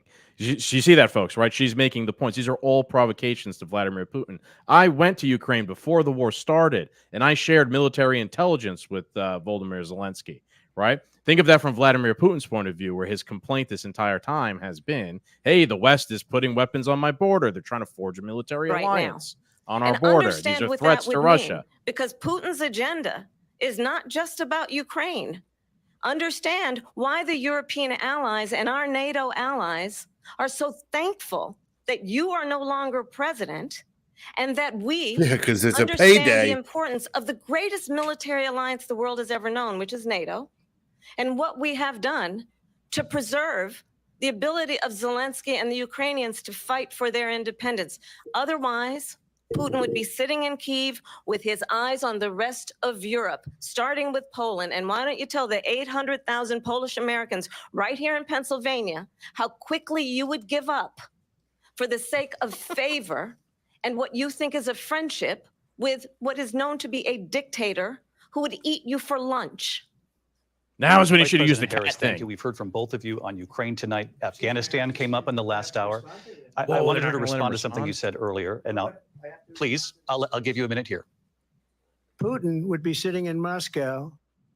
Oh, come on. Every time it's his turn to talk on this, he would have been sitting in Moscow. Quiet, please. He would have been sitting in Moscow, much happier than he is right now. But eventually, you know, he's got a thing that other people don't have. He's got nuclear weapons. They don't ever talk about that. He's got nuclear weapons. Nobody ever thinks about that. And eventually, maybe he'll use them, and maybe he hasn't been that threatening, but he does have that. Something we don't even like to talk about. Nobody likes to talk about it. But just so you understand, they sent her to negotiate peace before this war started. 3 days later, he went in and he started the war because everything they said was weak and stupid. They said the wrong things. That war should have never started. She was the emissary. They sent her in to negotiate with Zelensky and Putin, and she did. And the war started 3 days later. And that's the kind of talent we have with her. She's worse than Biden. In my opinion, I think he's the worst president in the history of our country. She goes down as the worst vice president in the history of our country. But let me tell you something. She is a horrible negotiator. They sent her in to negotiate. As soon as they left, Putin did the invasion. President Trump, thank you. You did bring up something. You said she went to negotiate with Vladimir Putin. Vice President Harris, have you ever met Vladimir Putin? Can you clarify tonight? Yet again, I said it at the beginning of this debate, you're going to hear a bunch of lies coming from this fella. And that is another one. When I went to meet with President Zelensky, I've now met with him over 5 times. You give him billions every time. It has been about standing as America always should, as a leader upholding international rules and norms, as a leader who shows strength, understanding that the alliances we have around the world are dependent on our ability to look out for our friends and not the question was, did you meet Putin? You adore strongmen instead of caring about democracy. And that is very much what is at stake here. The President of the United States is commander-in-chief. Yeah. And the American people have a right to rely on a president who understands the significance of America's role and responsibility in terms of ensuring that there is stability and ensuring we stand up for our principles and not sell them for the benefit of personal flattery. We've talked about Ukraine and Vladimir Putin. I do want to talk about Afghanistan. It came up in the first hour of this debate. Did you meet Vladimir Putin? I want to move on to Afghanistan. Said Trump did the most amazing thing I've ever seen. He got these countries, the 28 countries at the time, to pay up. He said, I've never seen. He's the head of NATO. He said, I've never seen. For years, we were paying almost all of NATO. We were being ripped off by European nations, both on trade and on NATO. I got them to pay up by saying one of the statements you made before, if you don't pay, we're not going to protect you. Otherwise, Trump, we would have never gotten it. He said it was one of the most incredible jobs that he's ever seen done. All right, Thank you. I want to turn to Afghanistan. It came up in the first hour of the debate, and we witnessed a poignant moment today on Capitol Hill, honoring the soldiers who died in the chaotic withdrawal from Afghanistan. I do want to ask the Vice President, do you believe you bear any responsibility in the way that withdrawal played out? Well, I will tell you, I agreed with President Biden's decision to pull out of Afghanistan. Jeez, Christmas. Hard, man. Hard to do this. I don't think this is us, right? Because me and your connection are completely fine. You know, it's not like you're lagging. And as of today, but I don't know. I was just looking at it in the living room. I haven't seen it in there. Military who is in active duty in a combat zone in any war zone around the world, the first time this century. But let's understand how we got to where we are. Donald Trump, when he was president, negotiated one of the weakest deals you can imagine. He calls himself a deal maker. Even his national security advisor said it was a weak, terrible deal. And here's how it went down. He bypassed the Afghan government. He negotiated directly with a terrorist organization called the Taliban. The negotiation involved the Taliban getting 5,000 Taliban terrorists released. And get this. And the president at the time invited the Taliban to Camp David, a place of storied significance for us as Americans, a place where we honor the importance of American diplomacy, where we invite and receive. A couple times, how they talk about these things as if they're religious things. You said before with NATO, the most, the best alliance and military alliance in the history of the world. They speak with like a religiosity about these government constructs. He does not again appreciate the role and so now he's going to sit here and defend that he never brought them to Camp David. To be commander-in-chief with a level of respect. And this gets back to the point of how he has consistently disparaged and demeaned members of our military, fallen soldiers, and the work that we must do to uphold the strength and the respect of the United States of America around the world. Vice President Harris, thank you. President Trump, your response to her saying that you began the negotiations with the Taliban. So if you take a look at that period of time, the Taliban was killing our soldiers, a lot of them, with snipers. And I got involved with the Taliban because the Taliban was doing the killing. That's the fighting force within Afghanistan. They don't bother doing that because, you know, they deal with the wrong people all the time. But I got involved. And oh, my goodness gracious. Wild, man. It seems to actually, you know what, dude? I do feel like it's been like 90% it freezes every time Trump's talking, to be honest with you. That out, Abdul. And for 18 months, we had nobody killed. We did have an agreement negotiated by people freaking out on Twitter or something. Very good agreement. The reason it was good, it was we were getting out. We would have been out faster than them, but we wouldn't have lost the soldiers. We wouldn't have left many Americans behind, and we wouldn't have left $85 billion worth of brand new, beautiful military equipment behind. And just to finish, they blew it. The agreement said you have to do this, and they. Yeah, they did hold their end of the bargain on all those things. You also only make peace with your enemies, folks. You don't make peace with your, people who agree with you or you're not actively at war for. So again, there's an admission here. In from my Kamala. opinion, the don't most talk to anyone. embarrassing Just moment war in the with history of our everyone. country. Yeah. And by the way, that's why Russia attacked Ukraine, because they saw how incompetent she and her boss are. President Trump, thank you.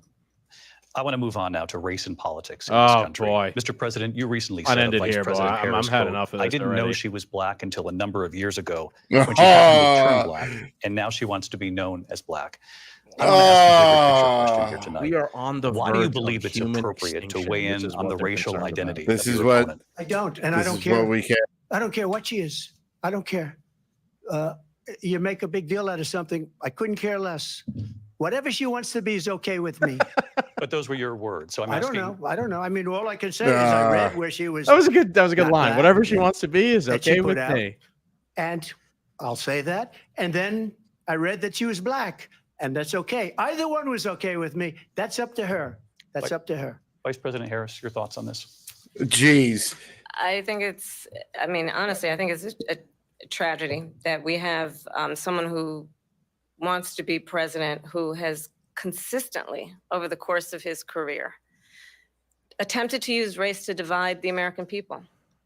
You know, I do believe that the vast majority of us know that we have so much more in common than what separates us, and we don't want this kind of approach that is just constantly trying to divide us, and especially by race. And let's remember, that's all they focused on. how Donald Trump started. The He was Democrats, race.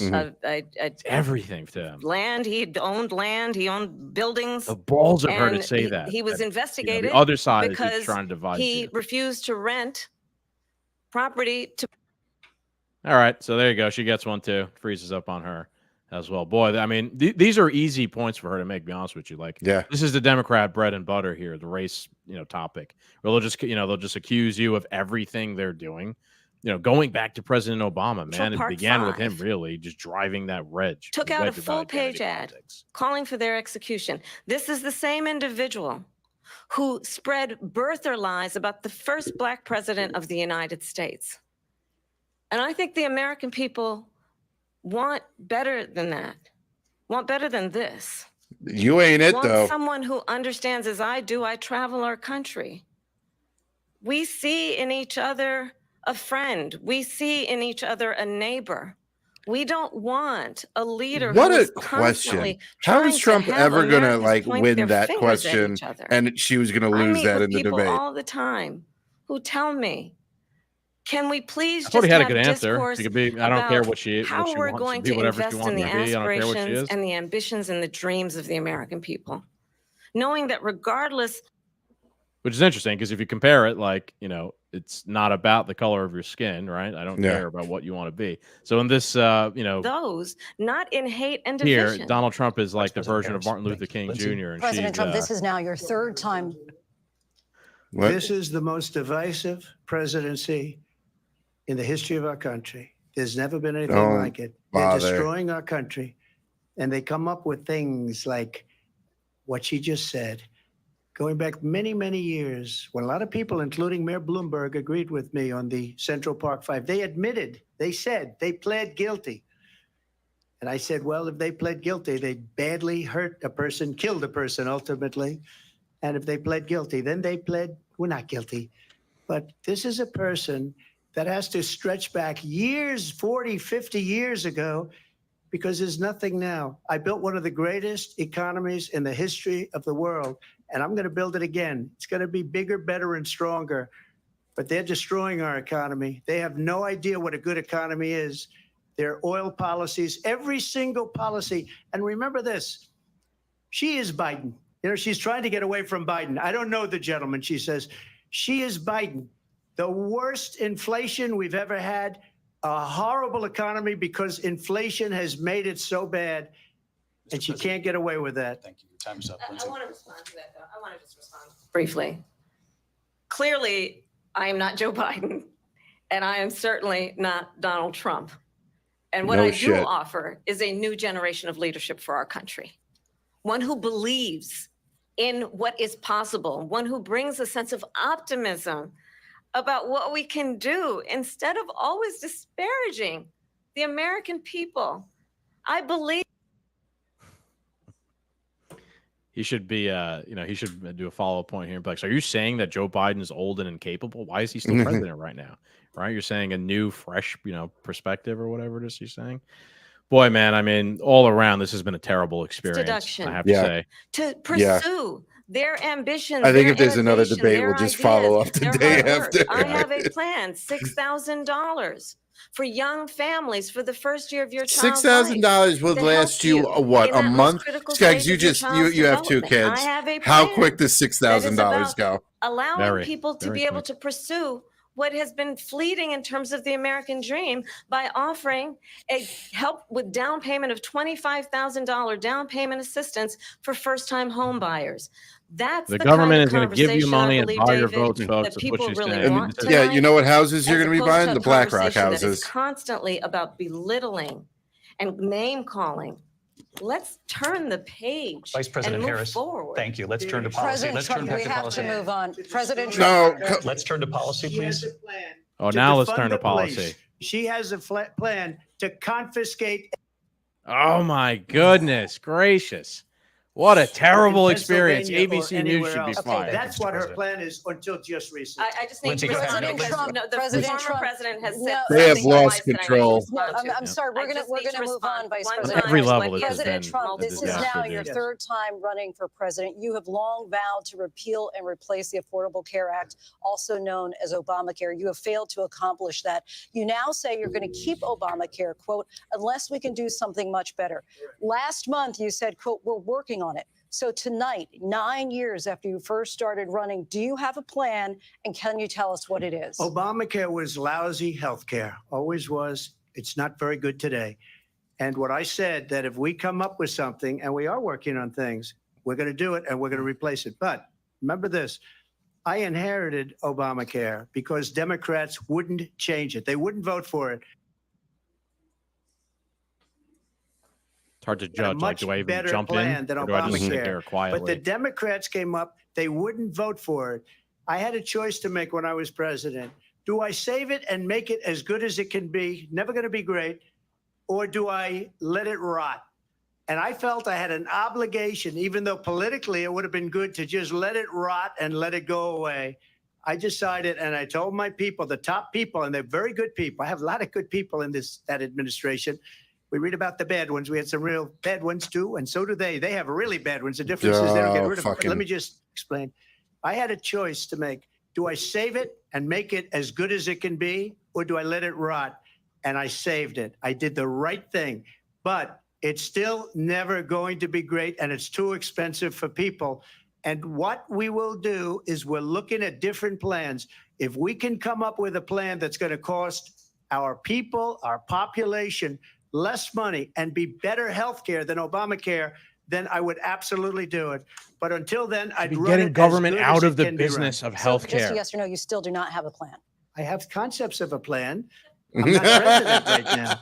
But if we come up with something, I would only change it if we come What up with flavor of something that's socialism do better you and want? less Red expensive. or blue? And there are concepts and options we have to do that. and you'll be hearing about it in the not too distant future. Vice President Harris, in 2017, you supported Bernie Sanders' proposal to do away with private insurance and create a government-run healthcare system. 2 years later, you proposed a plan that included a private insurance option. What is your plan today? Well, first of all, I absolutely support, and over the last 4 years as vice president, private healthcare options. But what we need to do is maintain and grow the Affordable Care Act. But I'll get to that, Lindsay. I just need to respond to a previous point that the former president has made. Good thing we won't hear it. Guns away. Tim Walz and I are both gun owners. Oh, we're not taking anybody's guns away. Get so lost. With Come on now. Lying about this stuff. Oh yeah, she's actually the Second Amendment candidate, folks. Yeah. Just look at the history to know where people stand. When Donald Trump was president, 60 times he tried to get rid of the Affordable Care Act. 60 times. I was a senator at the time when I will never forget the early morning hours when it was up for a vote in the United States. It was fun when they try to make him sound way more based than he is. Like, I wish he was actually trying to get rid of the Affordable Care Act. He was making the argument that he's not. You don't like him, you said at the time, because he got caught. He was an American hero. The late, great John McCain, I will never forget that. And again, defending neocon warmongers. John McCain was a fucking neocon. I said we weren't going to curse. That's it. He was a neocon warmonger, never saw a war he didn't like. And Kamala Harris is out here defending these people, taking in their endorsements. Why, folks, do you think that is? Because she represents the worst aspects of that war machine. War, profiteering, all that stuff. If a child had asthma, if someone was a breast cancer survivor, so glad we missed all that. If a grandparent had diabetes, and thankfully, as I've been vice president and we over the last 4 years have strengthened the Affordable Care Act, we have allowed for the first time Medicare to negotiate drug prices on behalf of you, the American people. Donald Trump said he was going to allow Medicare to negotiate drug prices. He never did. We did.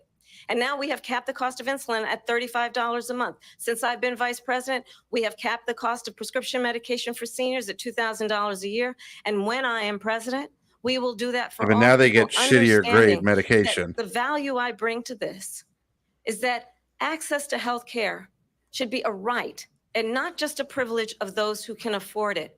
And the plan has to be to strengthen the Affordable Care Act, not get rid of it. Vice President Harris, in terms of where Donald Trump stands on that. I want to move to an issue that's important for a while. Mistake. No. John McCain fought Obamacare for 10 years. But it wasn't only him. It were all of the Democrats that kept it going. And you know what? We can do much better than Obamacare, much less money. But she won't improve private insurance for people, private medical insurance. That's another thing she doesn't want to get. People are paying privately for insurance that have worked hard and made money, and they want to have private. She wants everybody to be on government insurance where you wait 6 months for an operation that you need immediately. President Trump, thank you. We have another issue that we'd like to get to that's important for a number of Americans, in particular younger voters, and that's climate change. President Trump, with regard to the environment, you say that we have to have Interesting there. Trump saying how she wants to put him on government, insurance, and how government insurance is bad. Okay, then if you're admitting that, Donald Trump, then why are you trying to salvage or rework the aspects of government insurance, right? It should just be gotten rid of, and government should be out of the business. What we know is that it is or very give us your real. plan. You asked. Oh, both of them have no plan, buddy. It's just, very generic talking points and freezing in between. You ask anybody who has been the victim of what that means in terms of losing their home. I don't even know what they're talking about. We know that we can actually deal with this issue. The young people of America care deeply about this issue. And I am proud that as vice president over the last 4 years, we have invested $1 trillion in a clean energy economy, while we have also increased domestic gas production to historic levels. We have created over 800,000 new manufacturing jobs while I have been vice president. We have invested in clean energy to the point that we are opening up factories around the world. Donald Trump said he was going to create manufacturing jobs. He lost manufacturing jobs. And I'm also proud to have the endorsement during COVID. of United Auto Workers and Sean Fain, who also know that part of building a clean energy economy includes investing in American-made products, American automobiles. It includes growing what we can do around American manufacturing and opening up auto plants, not closing them like happened under Donald Trump. Vice President Harris, thank you. That didn't happen under Donald Trump. Let me just tell you, they lost 10,000 manufacturing jobs this last month. They're all leaving. They're building big auto plants in Mexico, in many cases owned by China. They're building these massive plants, and they think they're going to sell their cars into the United States because of these people. What they have given to China is unbelievable. But we're not going to let that. We'll put tariffs on those cars so they can't come into our country, because they will kill the United Auto Workers and any auto worker, whether it's in Detroit or South Carolina or any other place. What they've done. Kamala Harris genuinely has no plan to bring jobs back to America. Use the government. That's our plan for everything. I'll wave the magic wand of government, and I'll create jobs by printing another $1 trillion and investing it in clean energy initiatives or whatever you said before. They get all this money from all of these different countries, and then you wonder, why is he so loyal to this one, that one, Ukraine, China? Why is he? Why did he get $3.5 million from the mayor of Moscow's wife? Why did she pay him $3.5 million? This is a crooked administration, and they're selling our country down the tubes. President Trump, thank you. Thank you. We'll be right back with closing statements from both of our candidates. An historic night, this ABC News presidential. Historic disaster. Yeah. Man, let me tell you, there's only one segment left here, and I'm going to say that I'm not going to say that Kamala Harris has done good. I don't think either of them have done good, but she's survived. Right? Yeah, and survived is not good enough for Donald Trump. The fact that she is just going to survive this is, in a sense, she's going to win this if she just survives. Yeah, she definitely survived it. Did better than I thought she was going to do. But I mean, Trump fell for every old tactic, and let's be clear, it was a debate against Trump, the moderators, and Kamala against Trump. They were nowhere near as hard on her as they were him. And to ask that question about what Trump said about her just turning black, there is nothing he could have said to make him win or gain points on that topic that would have beaten out whatever she said. Whatever she said was a guaranteed win of an answer. Yeah, it's a loaded question, right? Yeah. Like you're having a presidential debate, and you're making a topic of the presidential debate only one of the candidates' racial identity. Yeah. And let's have a debate about ad hominem attacks against each other. Like that's not how you have a debate about things. You have a debate in the sense of, hey, there's this war between Israel and Gaza. How do you think that we should solve put an end to the war? And then you'd be like, oh, well, my plan is this and my plan is that. And then you could bicker about every step of the plan. You can't debate a person's identity or something like that. And I actually thought he gave probably the best. He did, but nobody's going to accept it. It is a loaded question. Yeah. It really is. So Chris says this is the best America has to offer. Yep. No, it's not. Yep. To be honest with you. Good men choose not to seemingly want to run for office, unfortunately. Dave. Yeah, I was saying before, right? Yeah. Dave Smith was up there throughout any of those war, topics specifically. Man, he would have just completely slayed them both. There was no nuance. Bro. Maybe I'm looking at this too much through my libertarian point of view, but my goodness, man, there was no nuance, and Trump did really bad on all of those. Where he's done better in the past. He's done a lot better in the past. Like, it would just not have happened because if I was in charge, everything wouldn't have happened this way. Right. There's nothing behind that, man. I mean, I guess you could say that here and there sometimes, but not in the way this shook out. It didn't make sense to me. Like he should have flushed that out a little bit better. But maybe he did, and we didn't see it because it froze. Something like that. I don't know. Yeah. I hope there's another debate, to be honest with you, because he's done better. He's done better. But what I think is going to be the most interesting of all this is what's going to come when we reconvene next week and talk about the fallout of this. There's going to be great podcasts. Twitter must be on fire right now. You know what I mean? Like, there's going to be a lot that comes out about this. I think there's going to be a very interesting reaction. And also, Kamala is just, they might as well make her president now. They're going to say she won so big. We'll see, man. By the way, if you are still listening, we will be doing another episode this Friday. We'll be doing our Oktoberfest with some of Oktoberfest at 8 o'clock this That Friday. was We're terrible. Drinking some beers, and yeah, that was a terrible impression. Yeah. Capped. Yeah. Let's see, man. I don't know what else you want to talk about here, buddy. It's been a very frustrating experience, I will say, from start to finish. I've been asking people in the background, how's the audio of the stream? It is lagging a little bit of their stream, but me and you aren't lagging, which is no. So I do think that, I know Chris there mentioned that even on his TV, they were having some issues. So you think they'd get that sorted out ahead of time? If there's one thing the corporate press should be getting right, at least being able to put on the television production, right? Like they've been doing that for over 100 years. And millions of people are tuning in. Overwhelmed.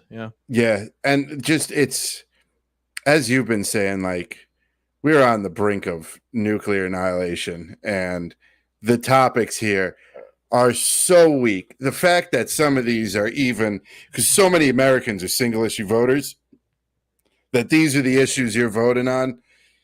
Is this the best America has to offer? Is this the best America is? That you're worried about some of these just ridiculous topics on who you're going to vote for? Yeah. It's wild. How about the fact that she tried to spin herself as the pro-gun candidate? Oh yeah, and she's Tim Walz are gun owners. We're the we're the really ones who are going to. She's the patriot. Right. American jobs are coming back. Yeah. The time has come for closing statements, and Vice President Harris. Thank God. So I think you've heard tonight two very different visions of our country. Actually, we didn't. They were exactly the same. We don't know what they are. And the other is focused on the past, and an attempt to take us backward. But we're not going back. And I do believe that the American people know we all have so much more in common than what separates us. And we can chart a new way forward. And a vision of that includes having a plan, understanding the aspirations, the dreams, the hopes, the ambition of the American people, which is why I intend to create an opportunity economy, investing in small businesses, in new families, in what we can do around protecting seniors, what we can do that is about giving hardworking folks a break and bringing down the cost of living. I believe in what we can do together that is about sustaining America's standing in the world and ensuring that we have the respect that we so rightly deserve, including respecting our military and ensuring we have the most lethal fighting force in the world. Carry out all these wars. That will protect our fundamental rights and freedoms, including the right of a woman to make decisions about her own body and not have her government tell her what to do. I'll tell you, I started my career as a prosecutor. I was a DA, I was an attorney general, a United States senator, and now vice president. I've only had one client, the people. And I'll tell you, as a prosecutor, I never asked a victim or a witness, are you a Republican or a Democrat? The only thing I ever asked them, are you okay? And that's the kind of president we need right now. Someone who cares about you and is not putting themselves first. I intend to be a president for all Americans and focus on what we can do over the next 10 and 20 years to build back up our country by investing right now in you, the American people. Vice President Are you Harris, okay? So is she asking President Americans Trump. right now under her administration if we're So okay? she What's just the answer started by to that? saying she's going to do this, she's going to do that, she's going to do all these wonderful things. Why hasn't she done it? She's been there for 3.5 years. They've had 3.5 years to fix the border. They've had 3.5 years to create jobs and all the things we talked about. Why hasn't she done it? She should leave right now, go down to that beautiful White House, go to the Capitol, get everyone together and do the things you want to do, but you haven't done it and you won't do it because you believe in things that the American people don't believe in. You believe in things like we're not going to frack. We're not going to take fossil fuel. We're not going to do things that are going to make this country strong, whether you like it or not. Germany tried that, and within 1 year, they were back to building normal energy plants. We're not ready for it. We can't sacrifice our country for the sake of bad vision. But I just ask one simple question. Why didn't she do it? We're a failing nation. We're a nation that's in serious decline. We're being laughed at all over the world. All over the world, they're laughing. I know the leaders very well. They're coming to see me. They call me. We're laughed at all over the world. They don't understand what happened to us as a nation. Bring up where's Biden and how she got we don't have projected any into the idea limelight. what's going on. We have wars going on in the Middle East. We have wars going on with Russia and Ukraine. We're going to end up in a third world war, and it'll be a war like no other because of nuclear weapons, the power of weaponry. I rebuilt our entire military. She gave a lot of it away to the Taliban. She gave it to Afghanistan. What these people have done to our country, and maybe toughest of all, is allowing millions of people to come into our country. Many of them are criminals, and they're destroying our country. The worst president, the worst vice president in the history of our country. President Trump, thank you. And that is our ABC News presidential debate from here in Philadelphia at the National Constitution Center. Wasn't even a strong closing. And I'm David statement. Muir. Thank you for watching here in the U.S. and all over the world, and from all of us here at ABC News. Good night. They're just going to stand there. And we are here live on ABC with our post-debate comments. I'm Martha Raddatz. It was a lively. They're going to say Kamala won that. So, yeah, I'm not interested in the corporate press's comments. So let's bring. We got an interesting comment here at the end. We'll do another couple of minutes here, wrap it up, and get out of here. So I'm not sure who this is, but Charlie Richards says she answered everything. She something policy vision. He said absolutely zero. Thank God. Now we can say she's going to destroy him. Harris landslide 2024. What do you think about that one, Cap? I'll let you answer that one. Oh, that's the headline of tomorrow's news. Maybe he's the one writing them. Yeah. Yeah. Every page shill on Twitter is going to, Harris landslide 2024. You heard the hashtag here first, I guess. Yeah. Look, Charlie, I will say that we are not NPC bots, and Donald Trump definitely did not do good in this debate. Yeah, no, he did not. Yeah, so I do think that Kamala won here because she just survived, managed to survive. But they both did a terrible job. And she did not lay out any policy. Actually, one of my biggest gripes of this entire thing was that they both didn't answer any questions. Yeah. Or lay out any policy. Every time they were asked a pointed question, they never gave a pointed answer. Right. And it's funny because like the way we're involved in this, like we actually want like bread and butter nuance to to pick apart. Yeah. And it just it's never there. It's never like you can never just I just want to hear a plan start to finish like once. Yeah, it's like a TikTok debate. Like it's a very dumbed down, lowbrow. I think anything. What we need more of are straight up these candidates doing podcasts, long form conversations. Keeping it. Yeah, like just that's interesting, right? Like keep the concept of keeping these things with the corporate press and these very not natural forms of conversation. Or like we do podcasts, right? I listen to podcasts all the time. What's great about them is they're a much more natural version of human interaction. We're about to do Oktoberfest on Friday. We're going to sit around a table with a bunch of dudes, crack open some beers, and talk for a couple hours unimpeded.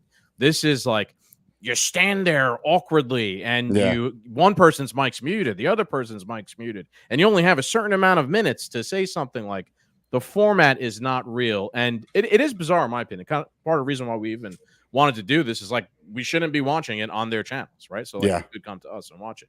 But it is kind of bizarre that they still continue to be done on the corporate press channels when you have, independent media has become so big. There are giant platforms now. They're not going to leave independent. They're not going to leave corporate media. I know, but it's where their bread's evidence buttered. in of itself, that it's like another arm of government, the corporate media, right? They're not allowed to an extent. Like Trump should have tried to maybe leverage it somehow. Be like, I'm not going to show up unless we will agree to one debate on a corporate channel, and maybe we'll do one on Twitter or something like that, right? But he didn't, man. I'm hoping after this one that I'm not a Q person. I'm hoping the Q people are right about everything and that this is all just a big show and he has to do this or some 4D chess or something like that because he did not have a good showing, in my opinion. Today. Charlie Lazara says, ugh. I feel that Trump one, all the way. I hope the cigar was good at least. That would have been worthwhile. I think, though, man, what any other thoughts, Cap? Like the war stuff, man, it was – I thought that Well, first off, there's a lot of stuff that we didn't even get the full story on because of all the freezing. All the freezing. Yeah. But yeah, the war. Go ahead with your thought on the war. Oh, I was just gonna say that there were a lot of admissions there where she's not trying to make an admission. There was an admission of that she doesn't talk to our enemies. There's the great line in Game of Thrones, I think it was Jon Snow, where he says, "We only make peace with our enemies," right? So you have to speak with your enemies. She referenced a couple times that old neocon warhawks are getting behind her. John McCain. I know she didn't. I don't think she referenced Dick Cheney, but another one. Everything was from a combative point of view. That maybe she was trying to sell herself as tough. Like, hey, I'm gonna don't worry that I'm a woman.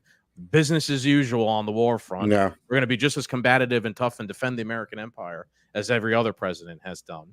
And that, man, this is why I'm talking about Trump didn't do a good job. Like, that gave him a lane to criticize her from an anti-war point of view. One of the best things about Trump and his base have been the talking point of no new wars.